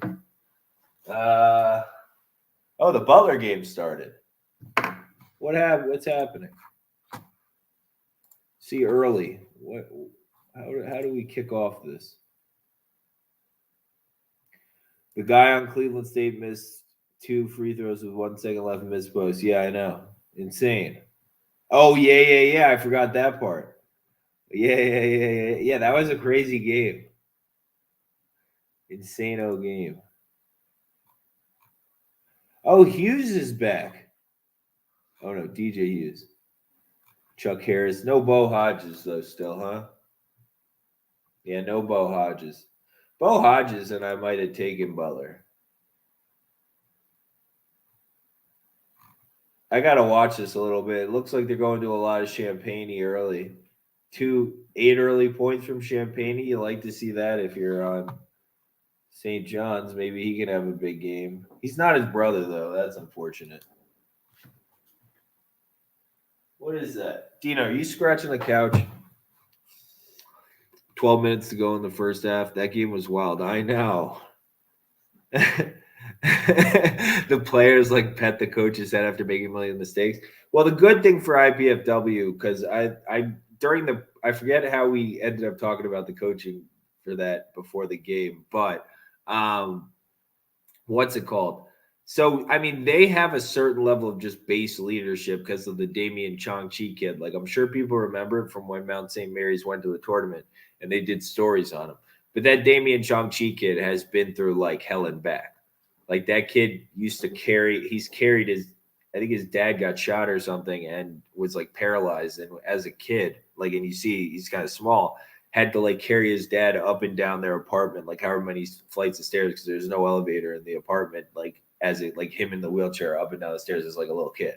Like, this kid's been like is so battle tested through life. Like, basketball's nothing for him. You see him in that game we're talking about against Cleveland State hit that monster shot, the whatever one descended in overtime. It's just like, yeah. Did you see IUPUI wins yesterday with a walk-on first win in like 20 games? LOL. That's hilarious because the person who the first like post on my TikTok yesterday was what's it called? It was like, oh, IUPUI, it's a great day to bet an IUPUI team total under. And I wrote back, the sun did come up today. And then I thought about it, and then I was going through the slate because I didn't even know who it was. And I saw they were playing Robert Morris. And I wrote back, if you go look, I wrote back like, oh shit, if you look, they're playing Robert Morris, who is so undisciplined that they're inevitably going to get free buckets. I should have fucking bet on them. Man, because Robert Morris can lose to anybody. That team is poorly coached. That Green kid who was on Bryant, if people remembered him there and then thought, oh, maybe this will work out like early in the season. And you watch him here, he has digressed a crazy amount. I mean, granted, you're playing like, much higher level athleticism than you played at fucking what conference is Bryant in, the NEC? So you played at much higher level, but still, dude, you look like you're not even trying. Who wins the 3-point contest? I literally have no clue who's in it. Sorry, Ricky. I'm no bit on. I'm literally focusing on all college basketball so I can try and like answer everybody's questions every day. Like the games I give a shit a lot less about. Like I tried to actually look at like almost every game on the slate. I really only didn't look at Cornell Dartmouth. I'm really trying to fucking produce a decent product for people because we've been doing a pretty good job. I've basically just been walking us into a couple bad guard spots where it's like questionable guards, and I'm like, oh, I'm going to roll with it anyways. Like Old Dominion yesterday. Like why? Oral Roberts, I don't think you can really bet anymore. They just fucking their front court is so bad. They can't make a layup. It's like bad. And I was wrong about the Lou Field matchup. Do you do college football? Yeah, I do every sport except hockey, usually. But if I have to focus on making content and stuff, I mean, I'm always, UFC is going to eventually be what I put the most time in. I will manage a fighter, hopefully this year. I'm going to start going to all the regional stuff. I've been like looking on how to go, all that shit. I'm going to start jiu-jitsu classes soon. I will have a fighter soon. That would be the coolest thing on planet Earth. That is like in the back of my head, half the reason I'm doing this. So then I have a conduit. It'll be the coolest thing ever. We'll have a fighter. We'll all like basically manage a fighter and support him. And it'll be the fucking most awesome thing on planet Earth. But my unit sizes are by far the biggest for college basketball and MLB. I'll be sitting on what I made off the Braves the back half of the season for a very long time. Wait, shit. Let me open the door for my dog. I got you. All right. Anybody got any lasties? What do you think about the Whittaker fight? I think he won, but I think I like the idea in UFC and what's it called? Like I'm a fan of you have to win. You have to take the belt from somebody. Like that Dominic Reyes, John Jones fight. I didn't think Dominic Reyes won. I think you got to take the belt. It's like the kind of sport where you got to take the belt, and that's why I like it.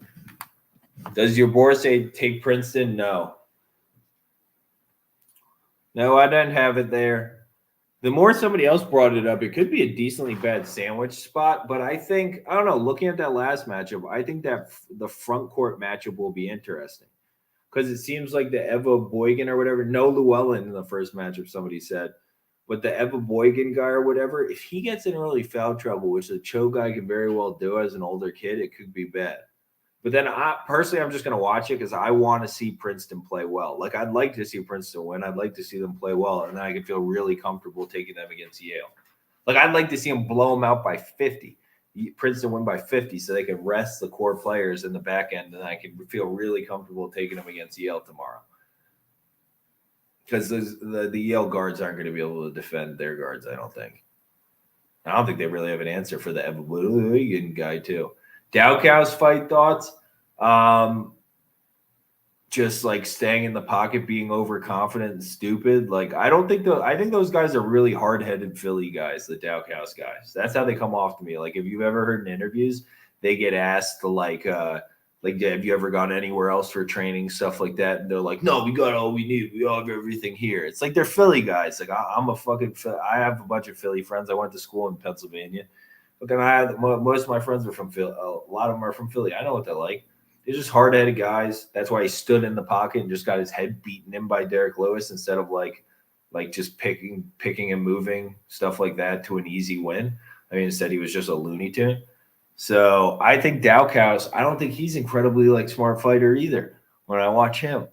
I don't think he's that good. Like, I want to take Jamie Pickett really bad, dude. I really want to take Jamie Pickett. I saw the only thing that was worrying me, dude, the bags under his eyes. Caleb, what are all these things you're sending, my brother? I appreciate it, first of all, but I have no idea what they mean. Peace, Fungi. I'll talk to you soon, brother. Okay. Yeah. All right. Sounds about good. Anybody got any lasties? I think an hour and 27 minutes. That's my birthday. So that fucking 127 is my lucky number. So now that we're there, feels okay. Maybe I'll go till at least 227 every day. Oh, no, that doesn't make any sense. Later, brother. See you, Ricky. Sharp plays. Thank you, brother. We'll find a way. I'll find a way to continue to make them better and stuff and help with production. Because if I figure out like a moderator or some other kind of thing like that, eventually I could definitely make them better. They'll be able to answer things easier, or I could just make like a fucking schedule where we're running through the slate, and then if people need to watch back, they can watch back on YouTube or something like that.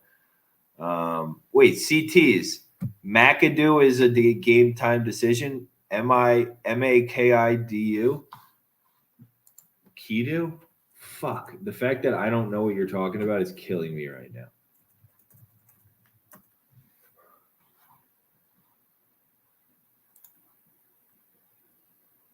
Damn it. I don't know what you're talking about. Oh, my dude. Interesting. That's bad for Detroit. That is bad. I like it even more. I like both of those even more now, the injury situations.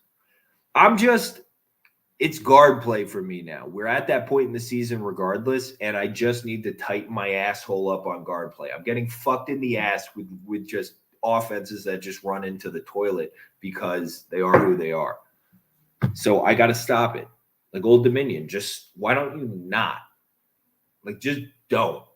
So I'm not going to today. Oral Roberts, I'm going to lose on 10 times out of 10. It's just the way it goes, and that's fine.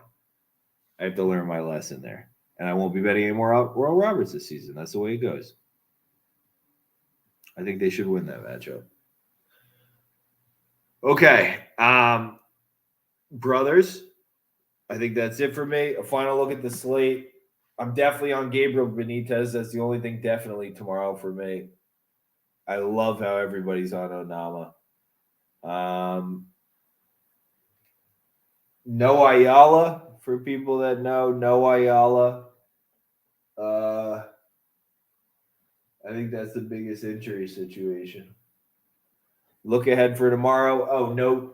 Questionable Kane. We'll see about Kane. And then apparently Madud Achek or whatever his name. I forget how to say his last name, but he's questionable for Detroit. So looks like clear skies on the water on these two for me. I'll probably have a little bit more on Northern Kentucky, maybe not. I like Wright State more by the minute, so we'll see. I really like the matchup. I think Basile defends Towson really, really well. And that's huge. That's really big in this matchup. That's going to leave a lot of just the offense gets a lot dumber when he's not as much of a part of it. So not surprising to hear somebody say that Towson's a good kid. I like how we have, and if you notice, we're starting to have kids because we have a decent amount of kids in college in here. We have kids at every school. Like we have a kid at Ohio. We have a kid at Oakland. We have people everywhere. And we're freaking, as we progress, these things, it's all about knowledge. We got knowledge. That's all. I really like what we're building. Yeah. Nice. Yeah.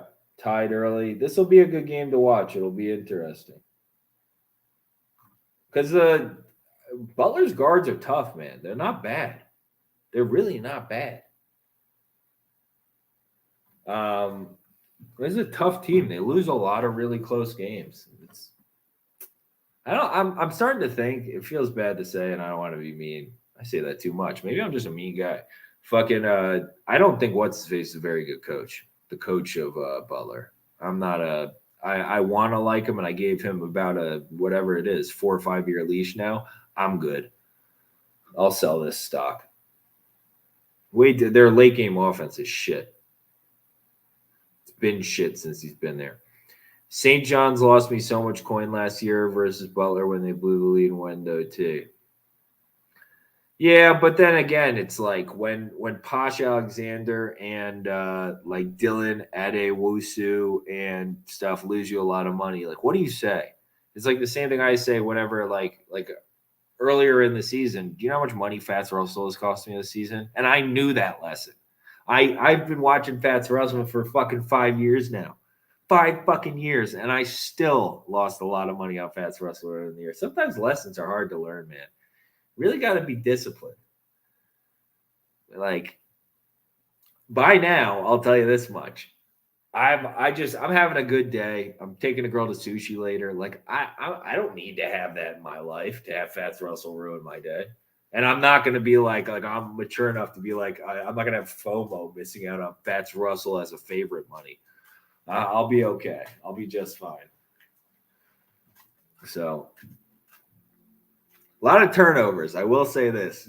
Just watching the box score, I haven't gotten to flip it on yet. A lot of turnovers from Butler early. So, a lot of turnovers from what's their faces early too, St. John's. So, there's going to be a lot of turnovers in this game.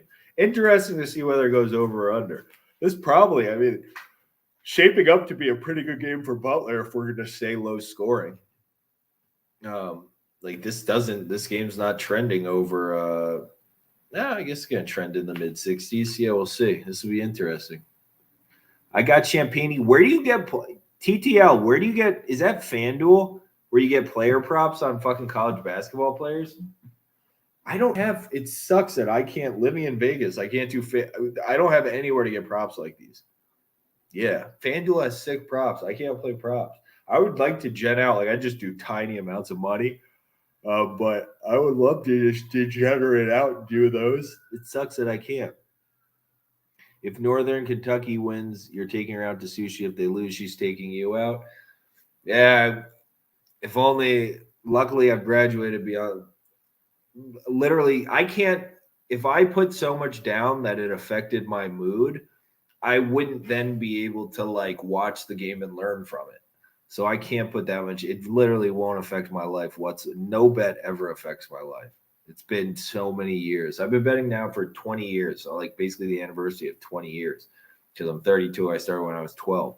So if I literally nothing will ever affect my mood. No game. The Bengals losing in the Super Bowl affected my soul. A part of my love, just the essence of life and my love for humanity and my hope for the future died a little bit with the Bengals losing. I'm like, oh my God, what's coming is worse than I thought it was. But no game will ever. We're going for sushi. We're doing omakase. I like taking girls for omakase because, of course, the Rams got bailed out. The first penalty that was a holding or pass interference called in the game was one of the best defended passes I'd seen all game. It was, I mean, they didn't even try. That's why, but even like casual fans and stuff like left that feeling unsatisfied. A lot of people like were talking about that after, I feel like in a very unsatisfied manner. It's what it is. People know. Oh, they have it on Prize Picks. Interesting. Prize Picks. Can I do that? Let me write that down for later so I can try that. I don't know what Prize Picks is. I see UFC fighters advertising Prize Picks though, so maybe that's something I can try. Nah, dude. Wait, who said the sushi comment? Caleb, bro. Omakase. It is the best. Nobody has to order. Omakase sushi, I really believe, is the best option for taking them out. I don't think you can, but Trent does it, and he lives in Nevada, so it's weird. I mean, people use IVPNs and stuff. I mean, there's ways around everything, right? Like people use Pinnacle in Nevada. You know, it's just you can use anything anywhere if you use IVPNs. I just don't have like the thirst to. My former life, at one point, I do want to talk about shit because I think I can help people. Like I have like a fucking not complicated past, but you know, I went through a heavy drug usage period. I went through my whole thing. And I have no lust to ever do anything illegal again in my entire life unless forced. So even like the littlest things. I don't speed. Dude, I drive like 12. I drive. If you see me driving, you're like, that looks like an old lady. That's like a really old lady. No, that's me. I'm going the exact speed limit. Like literally 0 miles per hour over ever. Maybe 2. Sometimes I let myself go 2 miles per hour over. And the whole time I'm like, I shouldn't be doing this. Why am I doing this? What's the reason? You don't like sushi, brother. I feel bad that you got to look at it so much. But I guess you like when I do the pancakes. Did you look up Trent? Austin and John, I did. I felt bad about this like yesterday because I wasn't like making fun of him, but I watched, 30 minutes of his the surgical thing yesterday. And I had to that's why I was so fucking high for the one yesterday, because I was like, this gives me a little bit of a headache. It sounds a little bit like it's just like somebody ripped up all the sheets at the casino and threw them in a pile, and then you just throw them all in the air and just like looking it up like fucking Monmouth money line, fucking like this over, this Leafs over 6, this over this. I was like, like I don't know what's happening. So, but I feel like yesterday I sounded like I was like I didn't like want to be. I can't personally be like, hey dude, can I please come on this? It sounds like hey, can I please get admitted into the insane asylum? I'm not doing that. But I didn't want to make it sound bad, because that kid is doing like what he's doing is awesome. There are so many people I know in that chat that like you see how active the chat is, it's going and shit. And like, I mean, no one's learning anything. So it's literally people just wanting to hang out. So it's like what he's doing is awesome. Like, that's why I said the thing before. I was like, if he ever needs support, like, I don't know, I can now obviously can't support him with like 2,000 followers, but if he needed me to come on a show, anything like that ever, I'd be like, yeah, sure, dude. What you're doing is fucking awesome, and all I want to do is help people too. But like, for me to be be trying to DM the kid, and like everybody wants me to go on a show, but like being like I can't imagine myself being like, hey, dude, can I please come on and scream? Like, no, I don't. It's not the same kind of thing. I'm not like entertaining. Like I'm just trying to give information. That's literally all I'm trying to do is give information. So I don't know. I think it's like different audiences maybe or something. Is that a good answer? Is that a good answer, brother? Austin and John, if that's satisfactory answer, my guy. But yeah, I don't know, because it's interesting. Like, I think I haven't seen that many people that are really trying to like really talk about games. Like, even people that are talking about betting and are talking about like, there are people like, I like how that Bet Openly guy and stuff kind of talks about how like we can't be putting like 10 units on games, all kinds of things like that, making videos like that, because I have no interest in making videos like that, like preaching to people. But like that kind of stuff, like I don't think you ever tell anybody what to do with your money besides you. Like, it's people do, you get into trouble in life telling people what to do with their money. I'm literally just trying to help people and be like, this is the information I have, and this is what I think, because I'm doing it from a matchup perspective. And here's some information to factor into your handicapping wheel. It's just a game of information. So, yeah, he's entertainment. Yeah. Yeah, I mean, but the thing is, he is entertainment to a lot. I really appreciate the fact that he's like helping out, like giving young people a place to go, shit like that. Like, that's fucking awesome. Creating a community, like anybody that's bringing people together right now of all times is doing an awesome fucking thing. But yeah, dude, I listened to the thing, and it was like a lot of the reasoning for stuff is leading people down the wrong direction. Like, just feeling it or being like, this is a Vegas spot, or like Vegas knows something, is not an actual handicap. I agree. But, like, they're making the market super inefficient for the rest of us who are feeding off it. So like all of these things are feeding things. Yo, Soy Cristo, what's up, brother? No worries. Here's the board. And this is shit I'm looking at for tomorrow, by the way. These are just games I've circled, in case. Because weekends, I try and give myself, I'm still getting used to making content and shit even regularly. To be honest, it's tough for me. When we get more acquainted, you'll learn. I mean, I fucking struggle with whatever shit. So I do my best. But if I miss shit for tomorrow, I'm definitely going to be on the money line for all three. I want money line, Cal Poly. I'm continuing my Riverside fade to the grave. And I definitely want Tulane. We're going to get them this time. We took them over Houston last time. I want them again. But you're a core brother, Cristo. If you need a fucking quick breakdown on something, let me know. Or you have a quick question, let me know. I actually gotta head out soon, but I'm building up my mental, because I have really bad ADD. So doing making it close to 2 hours on a live stream is good. Yeah, I broke even too yesterday. Dead break even for me, basically. I ended up live betting Stanford actually during the game. Not money line. I just took them when they were down like a decent amount. So that the chat's been awesome with like breaking down games and shit. Like anybody that was on Iowa after the chat yesterday, hopefully at least was just like, I'll just watch this, stuff like that. Whereas like, because the world we thought where Michigan just outright won happened. So like, I think we've been doing a good job. I'm liking it. I'm trying to figure out how I can change the format to be a little more helpful and like run through games in a little like easier sequence, and then if people just need to rewatch on YouTube, they can or something. But making the formatting a little bit better, because especially come tournament time, it could just get like fucking chaotic with games going on and shit. Because it would be nice to sweat out a couple games. We're gonna have some big games in the tournament. Like that'd be fun to fucking all chill. So I'll figure that out. Looks like St. John's is going on a Rooski. Yeah, it's good. I guess St. John's can continue to play better, huh? I got to watch this game. I'm going to have to watch the second half because there's going to be a lot of runs in this game. Yeah, Creighton. I thought Creighton was getting shafted too. I thought that game was officiated in an absolutely psychotic manner.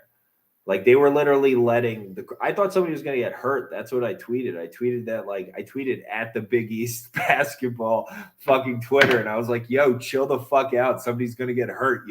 I get you want the ball to win. It's just not going to happen tonight. You have to do something because they're literally taking Nembhard and throwing him across the court.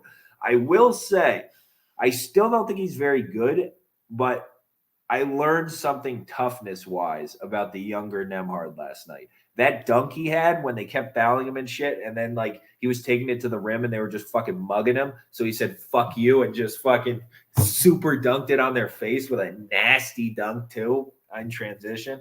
I learned a little something from him. Yeah, the Twitter's the same name, TTL. Yes, sir. Same thing everywhere, which worked out. All right.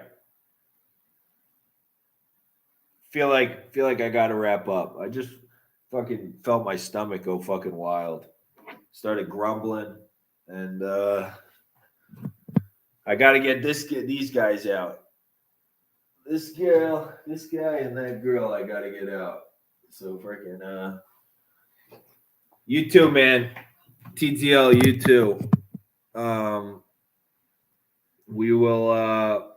I guess back on Monday. I don't know. I promise, though, that is something I'll think about because everybody keeps asking about the weekend shit. And, like, I mean, I never really thought of that. Saturday's the biggest day. And, yeah, I don't really do anything for it. So that's probably an issue. That would be in the issues bucket. Maybe I'll write that down, too. Prize picks is something I'll do on Saturday. Man, that makes me jealous though that they have college basketball freaking like over props. Yeah, I just got a little omakase sushi with a birdie. I got actually back to backs. I did one tomorrow too, which couldn't interfere with the UFC. But I've been feeling a little lonely because of all the stuff going on with my family and stuff. I think it burgeons up those feelings in you, you know. It's like, oh, mortality. It's like, well, maybe I need a wife. And now one of my best friends just had a kid too. So I think the combo of all that, I've been going on a lot of dates lately. I think it's fucking with my head. It's like, have a kid, pump one out. I'm like, well, maybe I have a son that plays the basketball, put him in a little jiu-jitsu gi at birth. I mean,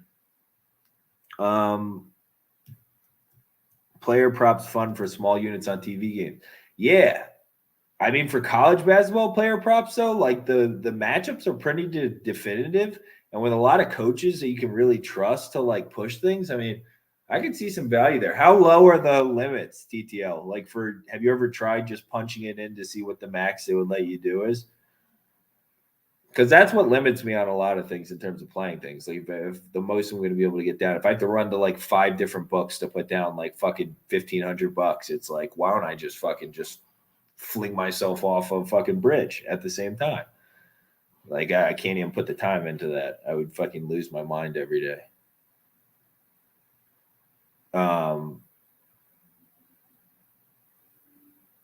But I'm interested. Yeah. No, I just wonder what they let you put in, but I guess you have to test it to see, and then you're stuck with some massive. Okay, so St. John's is going to take out the hammer. St. John's is interesting because Aaron Wheeler's been playing a little better.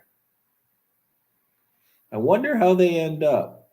I'm going to have to watch the second half of this game because I like Tariq Coburn. He's pretty good.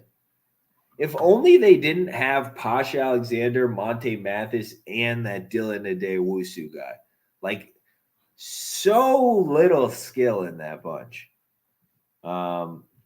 but they have a 1x rollover. I'll look into max on props. No, not a big deal. I think it's, I mean, I don't know. I'm not going to IVPN it to do it anyways. I just don't have it in me. I was doing it for a while because there was just like a year ago, I was working with a kid who's an ex esports player because esports, like the limits opened up a ton, and it was like the most inefficient thing I'd ever seen. Like it was like during some of these esports games, it's like you have like a plus 1,000 on the other side. The kid's like fucking hammer it. They're gonna 1,000% win. The other team just missed their win condition. I'm like, I don't know what's happening, and then it would like win all this shit. But they started changing the rules, I guess, for the meta. I don't know. It became so complicated. I didn't care enough, but I did it a little bit for that, and then I was like, why am I breaking? Like, I think I might be breaking the law, and why would I do that for fucking, I'll just make the money on the shit I know, and I don't do this.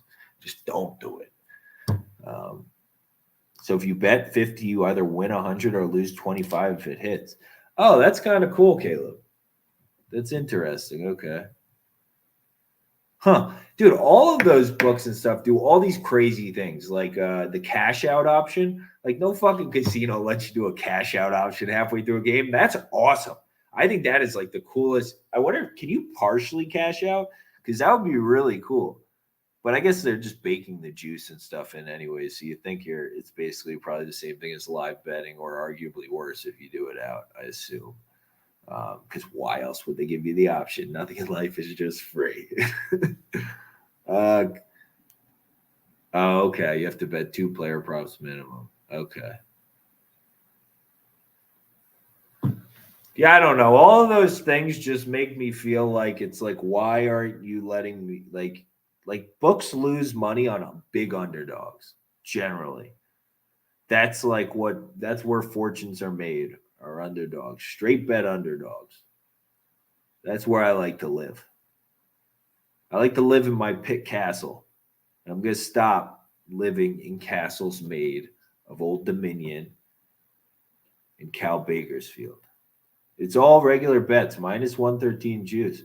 Oh, interesting. Okay, so it'll take a little more juice from us. Okay. I just put in 1,500 and it was taking. Wow. Okay. Well, maybe we'll have to talk. I'll have to do a little research now and do some looking. Because college basketball props are fucking, that would be so fun, yo. Like, especially some guards, too. There's like some pretty steady options. Like, there's a lot of teams that really run things through a certain guy. That's pretty cool. I really like that. Thank you. They offered me a 25 off a 5-bet when Minnesota was up 2 in the first half because I parlayed NIU and I should have. Oh, interesting. Yeah, Minnesota just completely fell apart. They probably should have been – Penn State should have been an auto bet based on watching that second half because I put myself through it and made myself watch half of it. Yeah, why wasn't I on Northern Illinois? What stock, huh? Northern Illinois has been – I've fucking been high on them all season. I don't know why I didn't take them spread versus Akron. But, man, Northern Illinois has just been great stock to invest in. It really is. Like, so that's why when people, like, make fun of you for, like, or like ask me like, how the fuck do I bet for a living with like no other guaranteed income? It's like, what do you mean? It's like the same thing as investing. You just look at a team, just bet Towson every game over the season. Just bet fucking VCU every game over the season. Just bet Northern Kentucky every game over the season. It's the same thing as fucking Coca-Cola or fucking, Apple stock or Microsoft stock or fucking Aave or Ethereum or whatever from an investment standpoint. Tyler's, I was waiting for you, kid. Troy, hey, I thought of you. Good job. They are hot. Hey, what I was thinking when I was watching, I tuned in for a little bit of that. I was like, hey, are we going to make a little run in the Sun Belt tournament? Are these Troy kids gonna get in the little horse? Boo. What do you know? We're in the castle. We're in the conference. We're in the tournament finals. We're in the Sun Belt finals. I don't know, kid.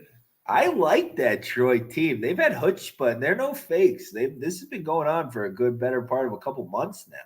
They're playing nice. They got size. They're a matchup problem for a lot of teams. I do. I like Troy. I'm a Troy fan. Points, rebounds, assists, threes are the props they offer. Okay. Interesting. Oh, shit, dude. Working at the fire station. Guy, appreciate you. Appreciate the service. Have a wonderful weekend, man. I'll talk to you soon. Be good, dude, and have a great weekend, man. Okay. I think that might, you know what? I'm just gonna do 8 minutes. I'll go till 3. Then I'm working myself because then I've had, if I can, now this will be the first time I think I pushed it till 3 exactly working on. Now I know I can do 2 hours. I'll know. Thanks, man. I appreciate that. Yeah. Dude, we have a good community. I mean, we break down the games pretty well. I mean, yesterday I walked us into a couple bad guard spots, but I mean, we have a lot of people that watch Sports Guy, which is basically, I think, why we're going to do a good, why this will build into something good, because we have people that like actually, don't mind doing a little work and, watching the games and stuff. You never replied when I asked for player props the other day. Oh, my bad, bro. But I mean, dude, what am I gonna? What random player props? I don't know. Just think about it matchup wise. Just take the matchup information and then, that's what I would do. Sorry, bro. I don't have fucking player props for people.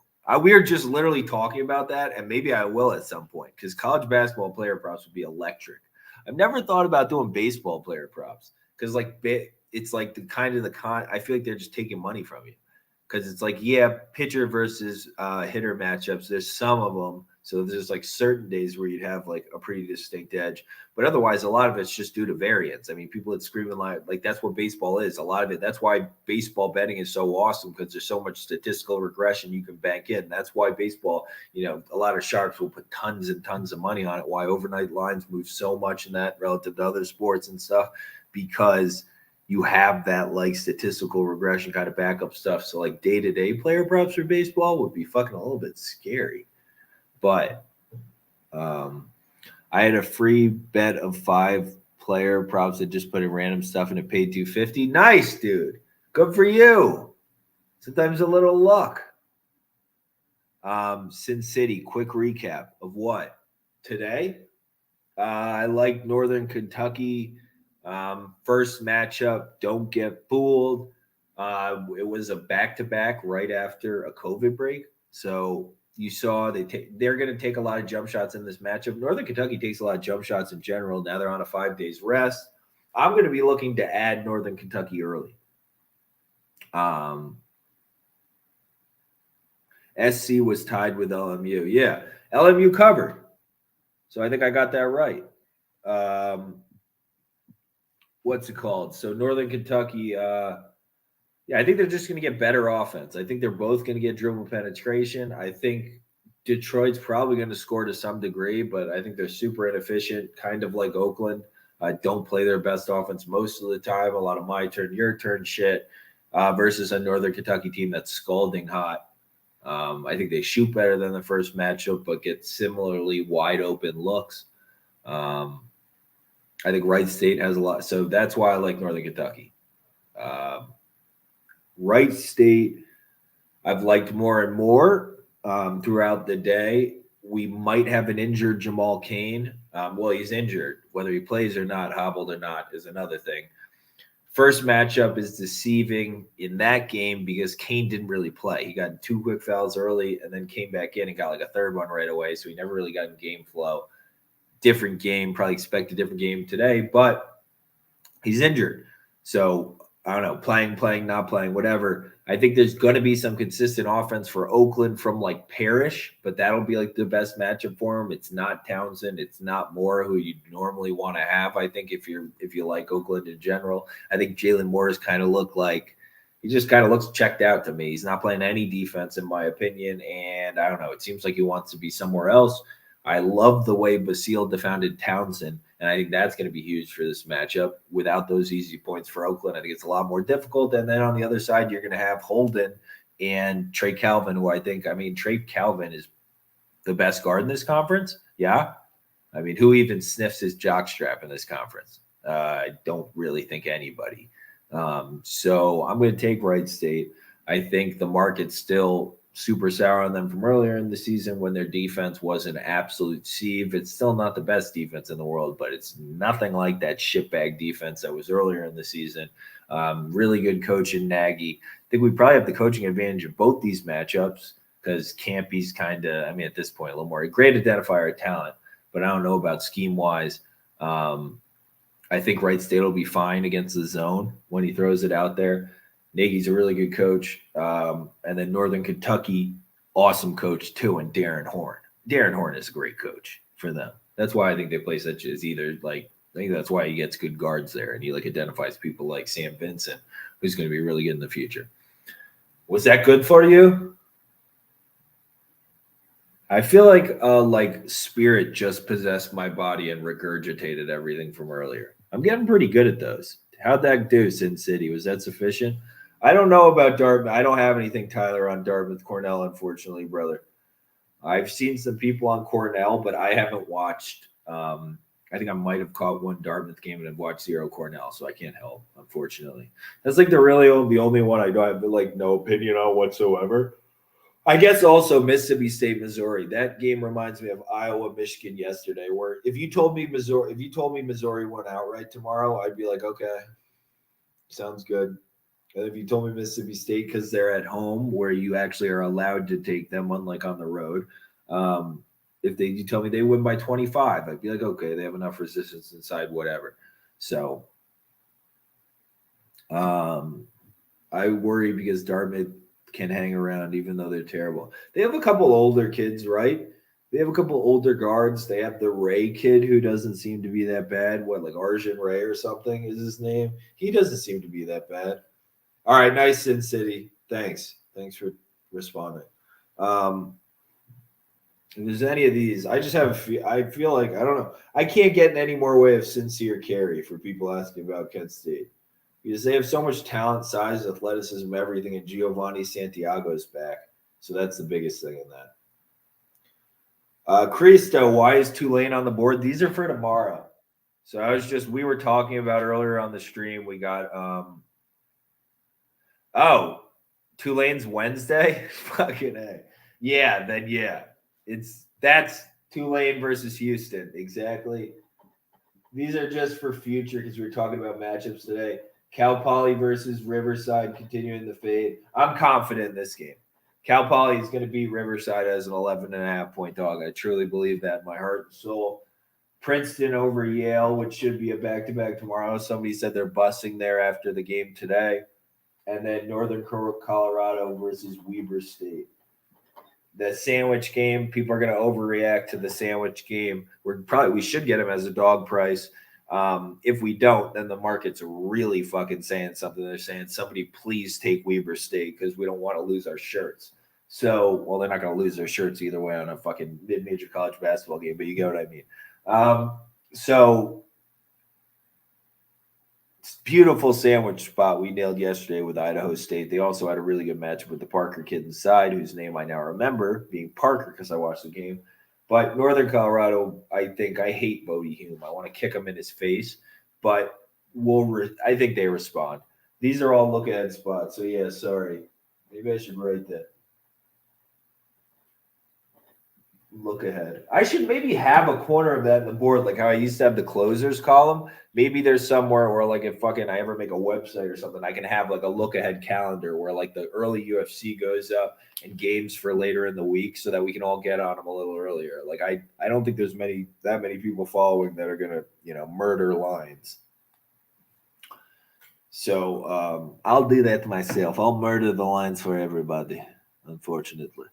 So, any lasties? Anybody got any lasties before I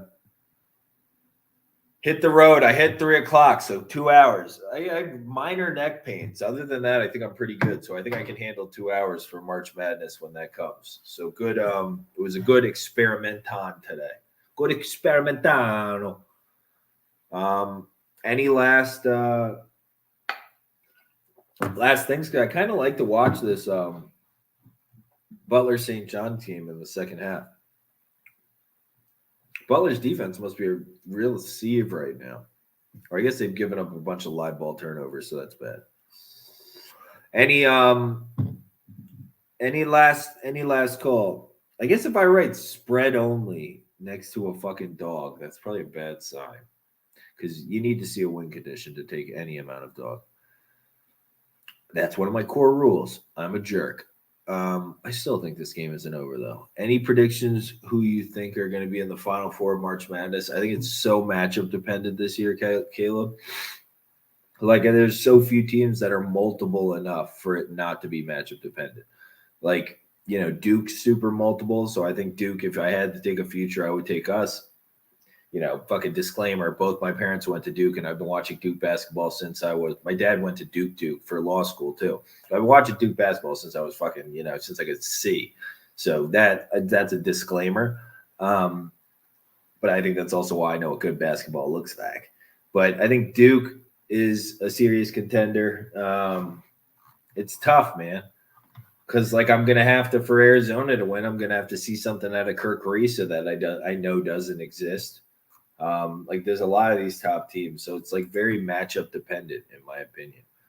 I like Texas Tech a lot watching them play. Yeah, I do too. And I think Banner, now that they're kind of realizing it's all right, man, Bryson Williams, when he has the matchup, but he's athletically limited, and really Adonis Arms drives are good, but Kevin O'Banner might be our fucking best weapon here. And Mark Adams is a super smart coach. So he's this is our best weapon, our most versatile weapon. I probably need to get Kevin O'Banner going. So he's been going consistently to him in the second half of the year or whatever. As of the last month and change, it feels like they've really been pushing O'Banner as an option in the game, a main option.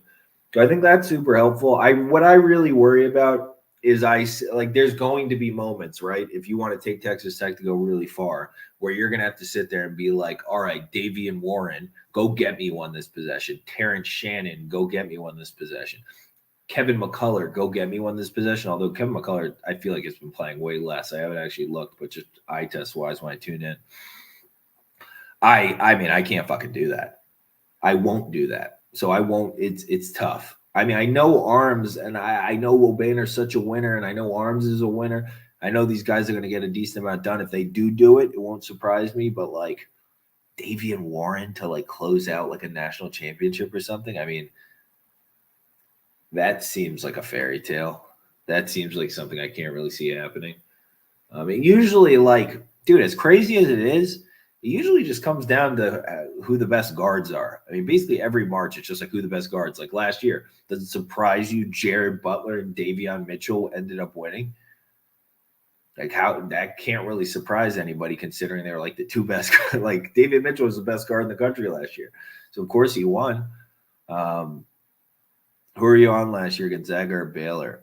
I feel like I was on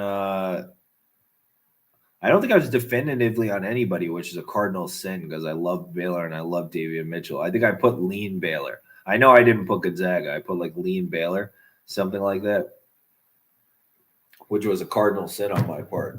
But no, definitely not Gonzaga. I can't. Gonzaga, no way this year. Literally 0% chance for Gonzaga this year. That Holmgren kid is not real. He's a fucking something out of Jurassic Park. He's not a real basketball player. They lost to Alabama, dude. No.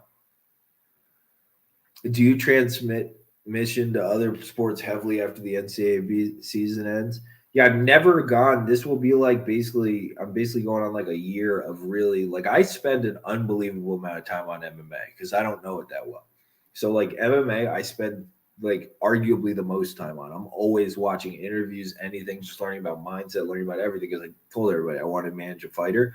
But transitioning, yeah, we'll go to MLB. MLB will be the biggest thing. So that's another pretty fucking daily thing. But I like more games. It's I believe in my ability long term. That's why you'll never hear me say anything fucking all the units or locks or crazy things. It's we just win. We'll win. I don't need to be beholden to variance. I just want to win. MLB is the hardest to bet on, I feel like. Well, so I played baseball and soccer. So baseball is because I've been me and my dad is a Yankees are a family thing for me. So I grew up watching Yankees with my dad, everything. That's the one I played. So like I'm pretty big matchup on that too. Like you kind of know like which teams can hit what, and which players can hit what, and kind of stuff like that. So baseball is like my favorite thing to bet on because I have the most sample size too. So you get to like as long as you're reasonable with your bankroll management, like you should win in baseball. In my like, I guess you gotta know what the fuck you're doing. But if you know what you're talking about and you have reasonable bankroll management, you should be able to win in baseball, in my opinion. Because you also get like pitchers who are hot, and it's just like just fucking ride them then, because he's fucking hot.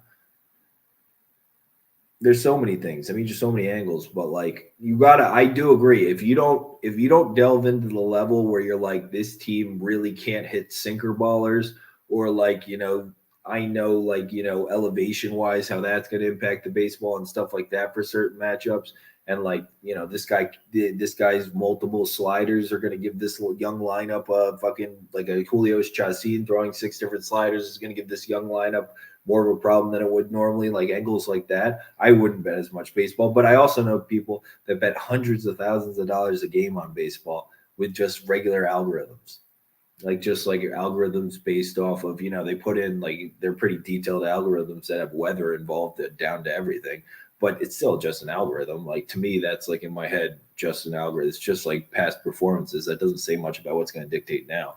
I like being able to just see what's going on. How are the teams playing? What do I think is going to happen on the actual court that day? Do I believe in this set of people to get this task done? That's what I like betting on. It's not fun for me if I use an algorithm or something. What's the point?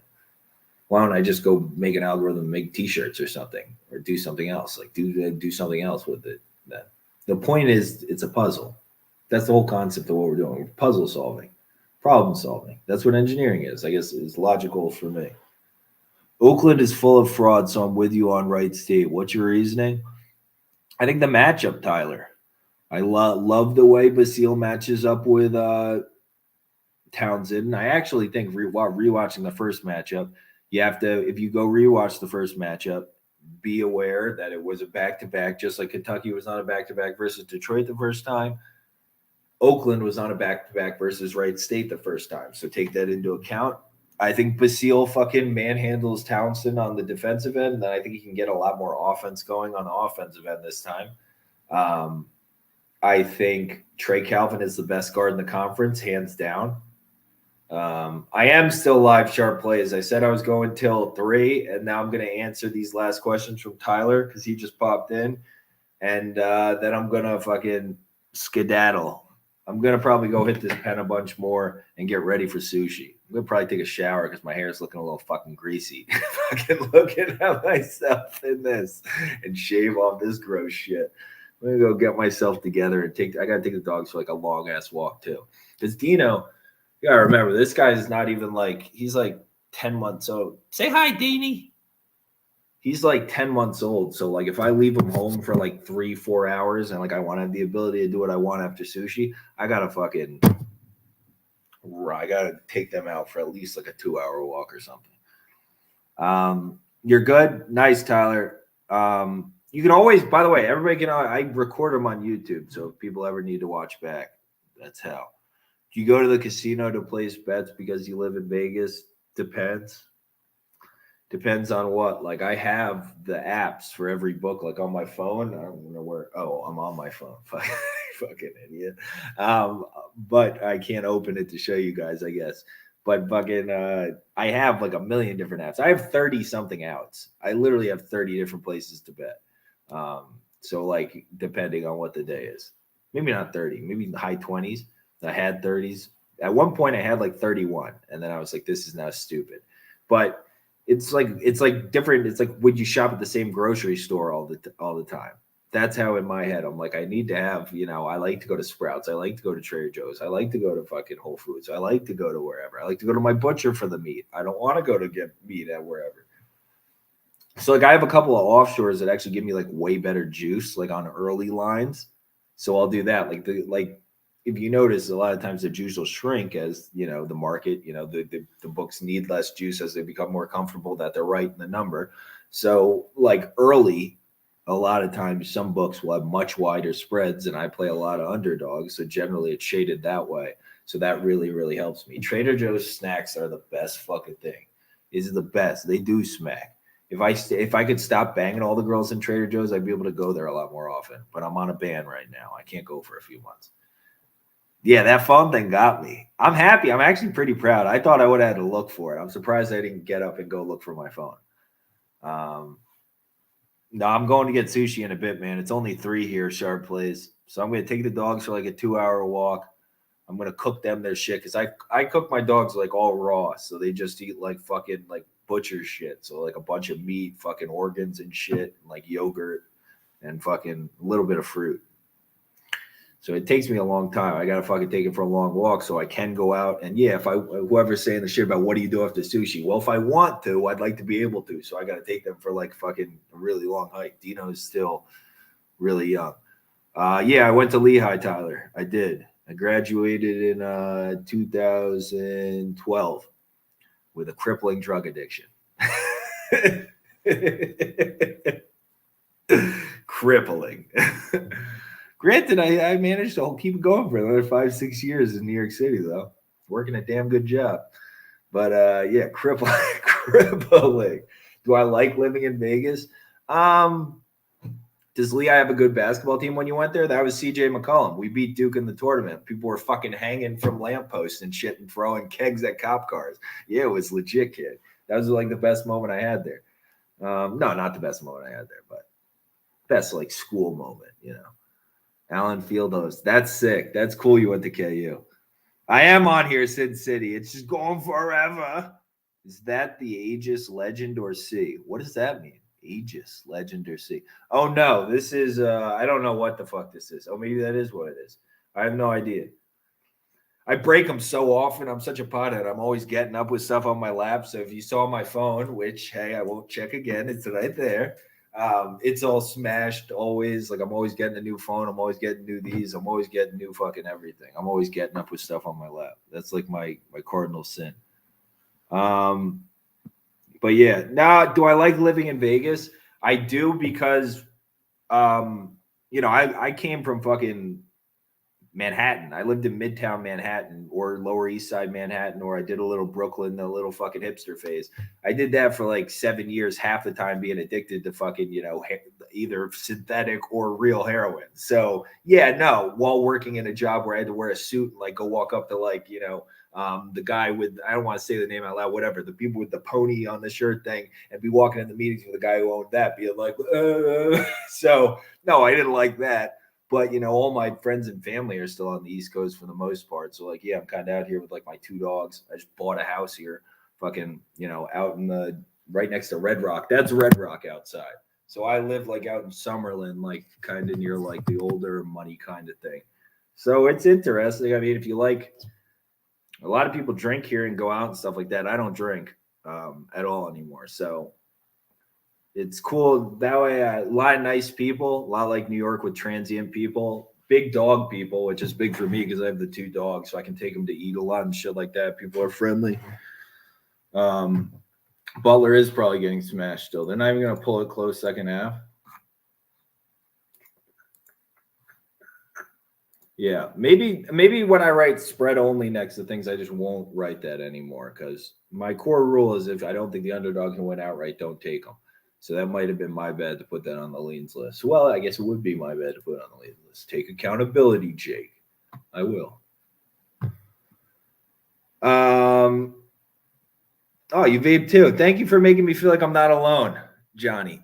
Yes, I don't. Whenever people make fun of me for it, I'm like, all right, cool. You yelled at me when I fucking smoked cigarettes and I smelled all the time. Now you make fun of me for this. What do you want? What can I give you? What can I appease you? What do you want?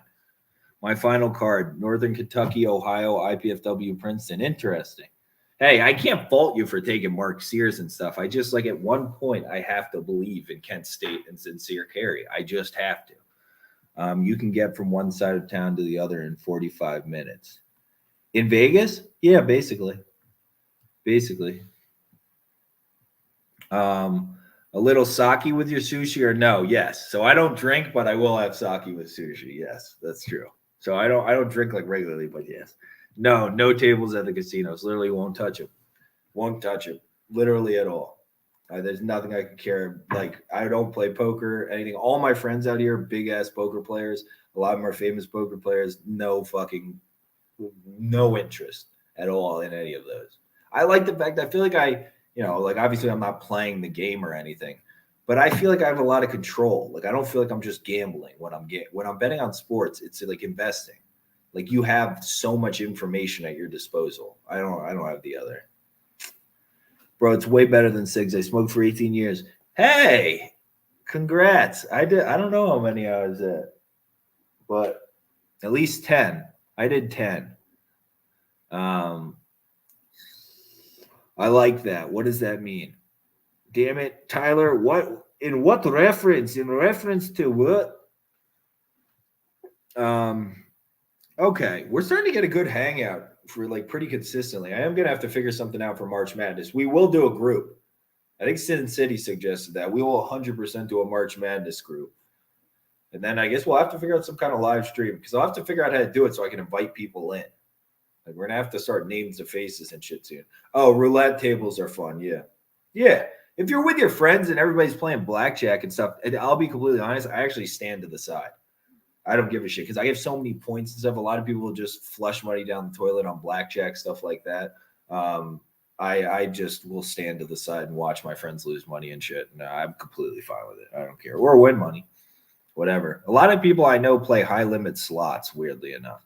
And like, because there's ways to, I think, do pretty well on them. Turn on guest requests where people can come on. There's a way to turn on guest requests. Interesting. Okay. Huh.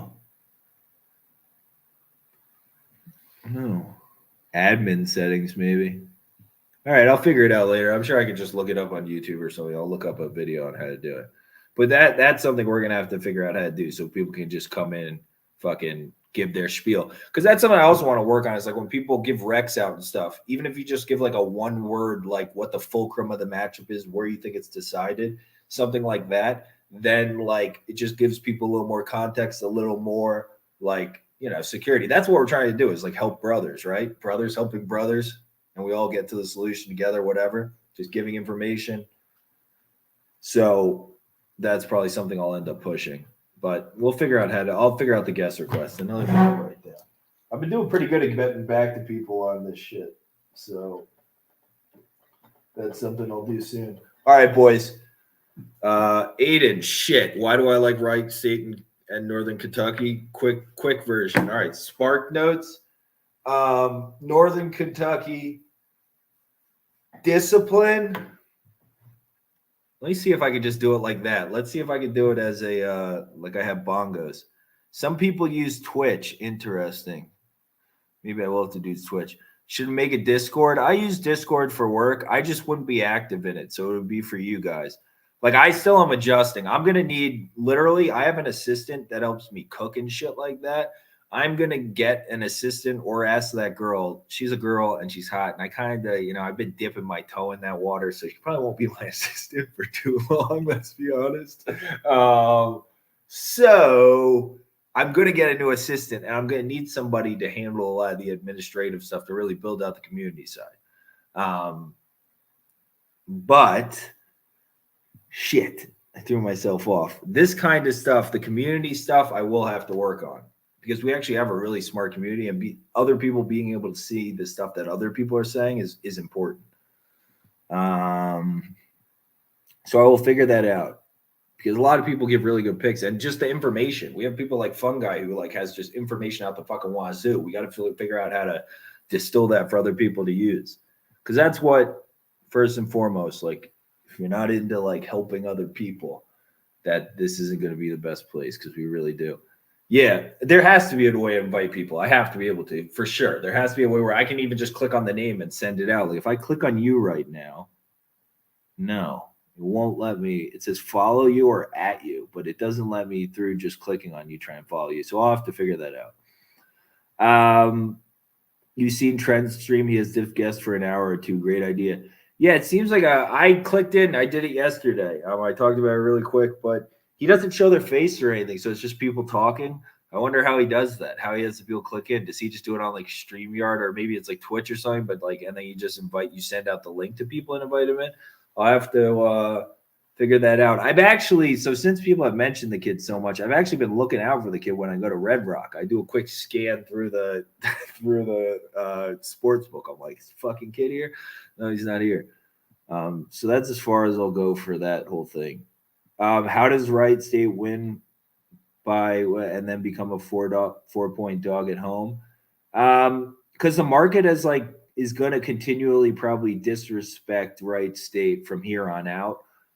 Because holy shit, St. John's is up by 20. They're not even going to pull it back a little bit, Butler. Okay. So I won't write that anymore, spread only. That is my fault. Gotta be able to, when I say, they're going to keep it close, but St. John's is going to win. I mean, just like, shut up then. Click on my name. Okay, I clicked on your name. It doesn't do anything, dude. I clicked on it. It doesn't do anything. I don't know. I think people are just going to continually disrespect Wright State from here on out because their defense was so bad early on and people are disrespecting Trey Calvin a lot. And Oakland, from what they were playing earlier in the season, I think you're getting a lot of, I don't know, like just disrespect from early season. I was trying to think of a better way to say it.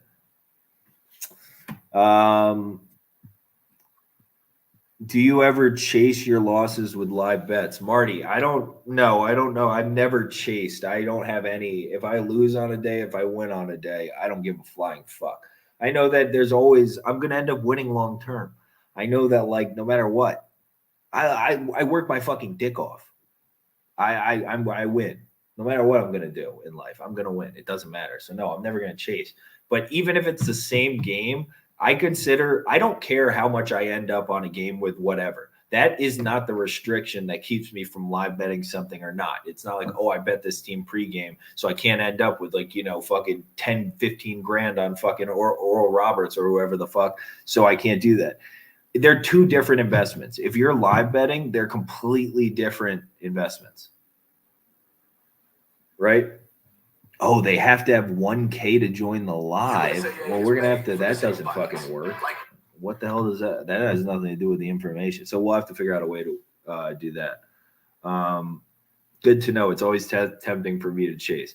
Yeah, no, I mean, it's just different investments. So like first of all, you're paying different juice. So it is an entirely different investment overall, but whether you think you're getting more information. So with the current information, if you think they're going to win, that's a completely different bet than what you did previous. So that's just the way I think about it. Some people don't want to be overinvested or whatever. That's personally how I think about it, though, because I think they are just completely separate investments. All right. Johnny Hinkle, boom, dropped the mic. I don't know what I said, but I fucking dig that. Maybe I'll drop the mic on that regard. Like 1K flowers, I got 1K. Oh, followers. Oh, I got what you mean. Yeah. I don't know. I will figure this out. Oh, about winning. Oh, thank you. Oh, yeah. It's just the way it fucking goes. Dude, I've beaten. All right.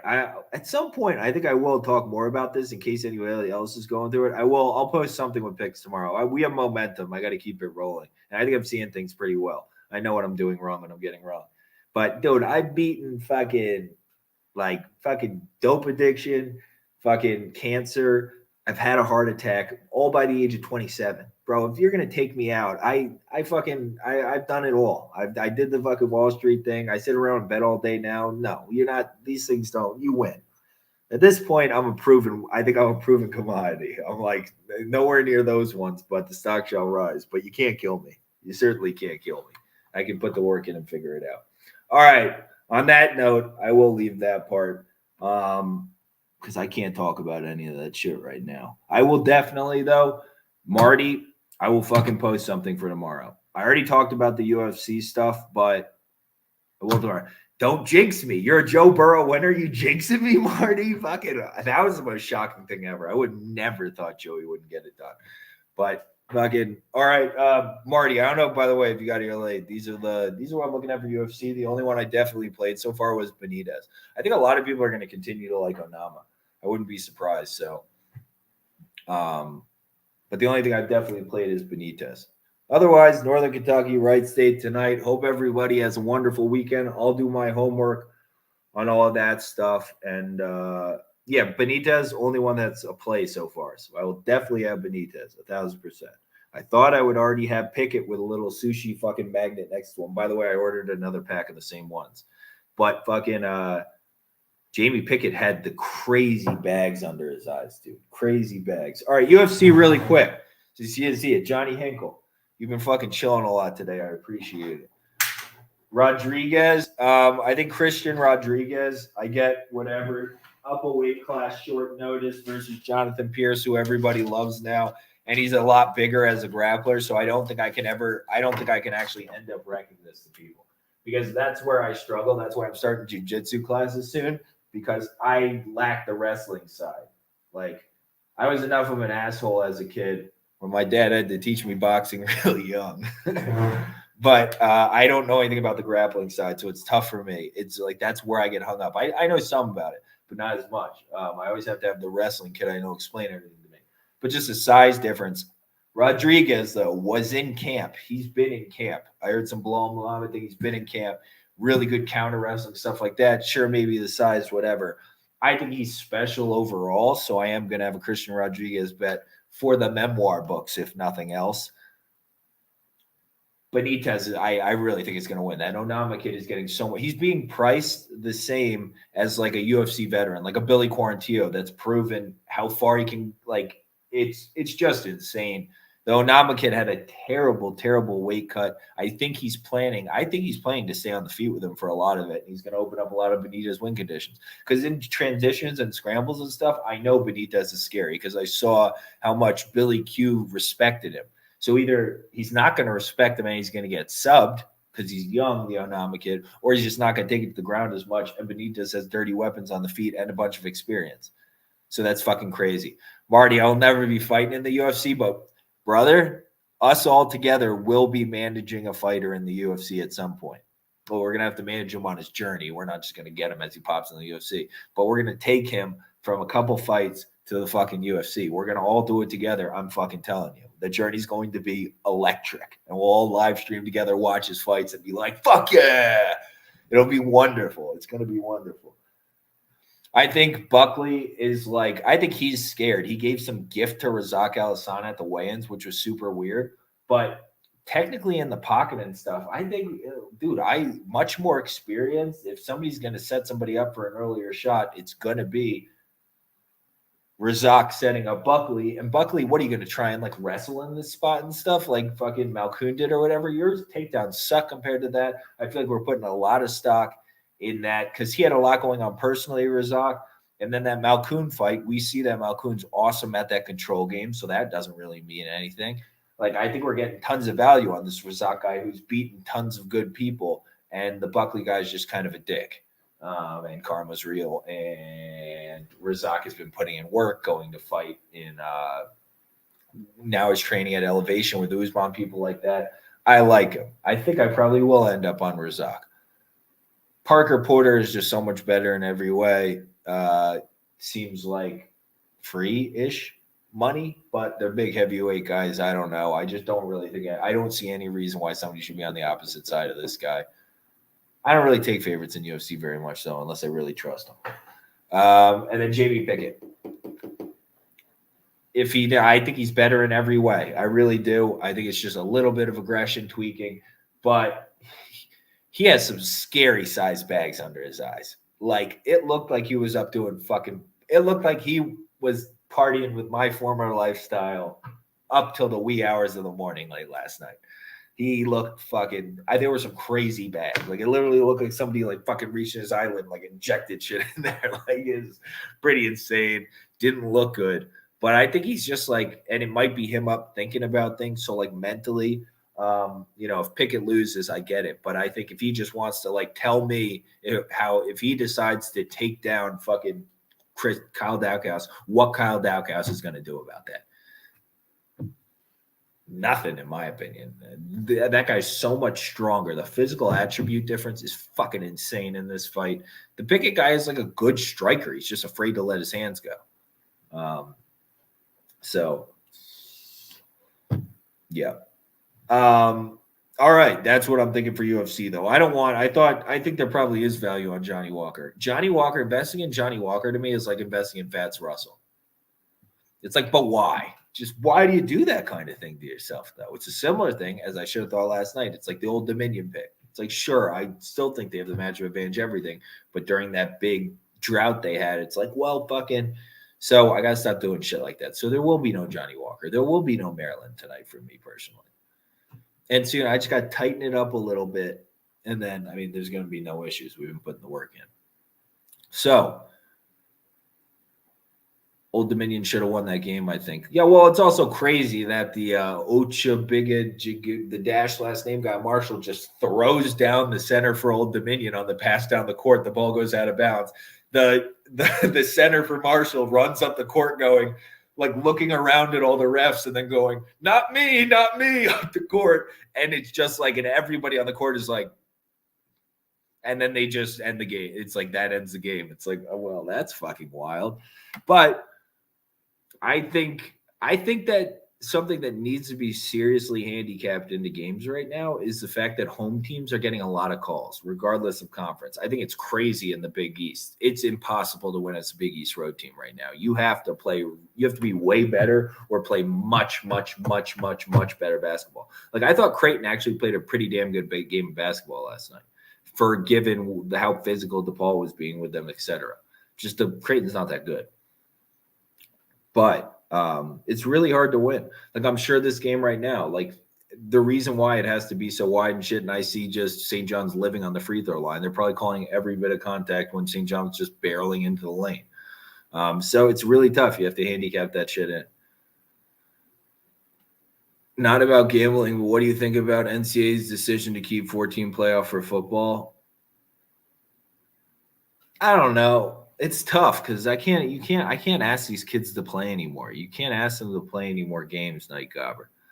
It's like they don't even want to play in like these games because of the decisions for the NFL. So like asking them to play more games, just like they ask the NFL to play more games, these things. I don't know. I mean, the NIL stuff might make it so maybe I don't feel as bad about it, but I don't really want to ask them to play any more games, as cool as it would be to have a bigger tournament. Football is just a different beast. It's really tough. And does it matter? Let's be honest. It's the same fucking 3-4 teams every season. College football is not that fun when you get to the end of the season, like the bowl games and all of that stuff right now, just because over the last, like, I don't know, this is like who the fuck wins besides Alabama, Clemson, and like now it's like Georgia. We have like 4 teams basically running the last decade. So college football is losing a teeny. I need to see some new things because it's losing a little. Like Alabama just winning every season is not that fun to me because it's not even that exciting football. I'm not having an awesome time with that. College basketball, on the other hand, is going to be electric this year because we have so many older kids, so much experience. It's just going to be electric. It's just going to be electric. It's going to be the greatest thing ever. What do I think about Princeton and Cornell? I don't have no thoughts on Cornell. I wish I had something, brother. I like one of the only teams I haven't watched this season. Princeton seems to be a popular pick. Seems like it could be a sandwich spot. I don't know. I'm going to end up watching some because I want to take them against Yale. I like the way their guards match up athleticism-wise with the fucking Yale guards. I think Llewellyn should have a really good day too against Yale. So I want to watch them, make sure they're playing decent, and I might look to live them depending on what the matchup looks like between the front court guys, the Eva Boygan guy and the Cho. If either of them get into early foul trouble, that's probably a bad sign for their team. So that's probably how I'm going to treat that game. But it seems like a lot of people like Princeton. It's not a great spot, in my opinion, though, because they got Yale coming up, too. That's a big game tomorrow. And I think they're basically just going to just hop on a bus and drive over there. Champagne's going off. Yeah. He's 20-something now. 20. 8 of 18 shooting. How the hell? Is it just 1.5 million turnovers? Or I guess Butler can't really hit the backside of a barn. Oh, only 6 free throws. Not too many. I'd like to see how this game. I should have turned this on. I'll have to find a little bit of a replay to just see physicality-wise what's going on. With this box score, I actually wouldn't have expected this. I'm surprised. Don't think either can keep up offensively. Interesting. 26-6. 6 steals is nice. Yeah, so I guess that's a big problem is the live ball turnovers in this game. You know who I don't like? I'm going to be fucking completely off. And he's a freshman, so it's like mean to be mean. This Jaden Taylor kid I can't do on Butler. Like I can't do him at all. At all. I don't mean to be mean. He's not for me. I have over 141 in this game. I'm sweating this Birdman. That is a sweat. 140. Oh, no. Wait. In this game? Oh, no. That's one. I thought that was 120, 108. So you need 33 in 9 minutes. You need you need about the average, a little bit above the average. Yeah, it should be close. Be nicer if the game was a little closer. But maybe Butler will hit a fucking shot down the stretch. Are you going to do NBA playoffs? Maybe. Because NBA playoffs is much easier than regular season because then we at least have some sort of baseline for effort. That's why I can't do NBA on a regular basis. I can't even watch NBA on a regular basis because the NBA is also like the most fixed sport on fucking anything. Like the NFL is getting really bad. Like this season, there were some games where they weren't even pretending. Like the Super Bowl, fucking that Steelers game, that random Steelers game, remember, like halfway through the season? There's with the phantom call on fucking where there's just like, or the Broncos game where there's just a phantom call on the where the guy just dove at the ground or whatever, and they called something. So there's NBA is wild to me. Like I think if you told me that Steph Curry and the Warriors have a deal where there's certain games where they're just told, where Steph Curry's told, like everybody else can do what they want, but Steph, I know you can control how many shots you make and miss to some extent. We're going to need a 3 out of 21 performance from you, these random games. So you're not betting over under 4,000 points for the All-Star game? No, I won't be. I won't be watching the All-Star game. I like NBA playoffs still. It's still cool. Like any playoff sport, fucking NHL playoffs. I don't bet on them, or unless somebody like I know that I'll trade some sport for an NHL pick. And then I'll ride that. But NHL playoffs are electric to watch. I don't even like hockey, and that's electric. This just like everything means so much. I like it a lot. I mean, I'll watch fucking, the final round of a tennis match. Anything that's got those kind of stakes has you can feel the oomph in it. But maybe an NBA playoffs. I mean, my little brother is a crackhead with NBA. Like he literally watches everything. And then one of my best friends is a diehard, I'm in his wedding soon, is a diehard 76ers fan. So they talk to me a lot about sports. So about NBA. So I stay relatively into it. But there's so many fucking college basketball teams, dude. This takes up so much of my time when I'm really trying to prepare like a lot. And I'm not just skipping like half the games because I don't feel like it. Takes like a crazy amount of time because I'm like a matchup capper, so I can't just be like these stats plug into my model and whatever, and I'll just blindly take it because I have to because I'm a model better. I have to like watch a lot. I watch a lot of interviews, different shit. It just takes me a long time, but that's the fun in it. Like I don't want the answer. I want to find the answer. You know what I mean? All right, my brothers. This is my brain officially hurts. I'm at 2 hours 40 minutes. My neck is starting to cramp. I'm going to go use my Theragun and then take the dogs out. I'm going to smoke another joint first. Let's be fucking completely honest. And then I'm going to do that and then take the dogs out and then go get sushi, omakase, and probably a blowy. All right. Have a good weekend. All right. Thanks, Johnny. I appreciate you too, my brother. I will talk to you on Monday. Hope everybody has a great weekend. Thanks, Night Gobber. I appreciate it, man. I appreciate everybody's comments. I just don't read them a lot because compliments make me uncomfortable. Have a good one, boys. I will see you guys on Monday at 1 p.m., and I'll work on all the stuff I said I'd work on. Have a good one, guys. Peace.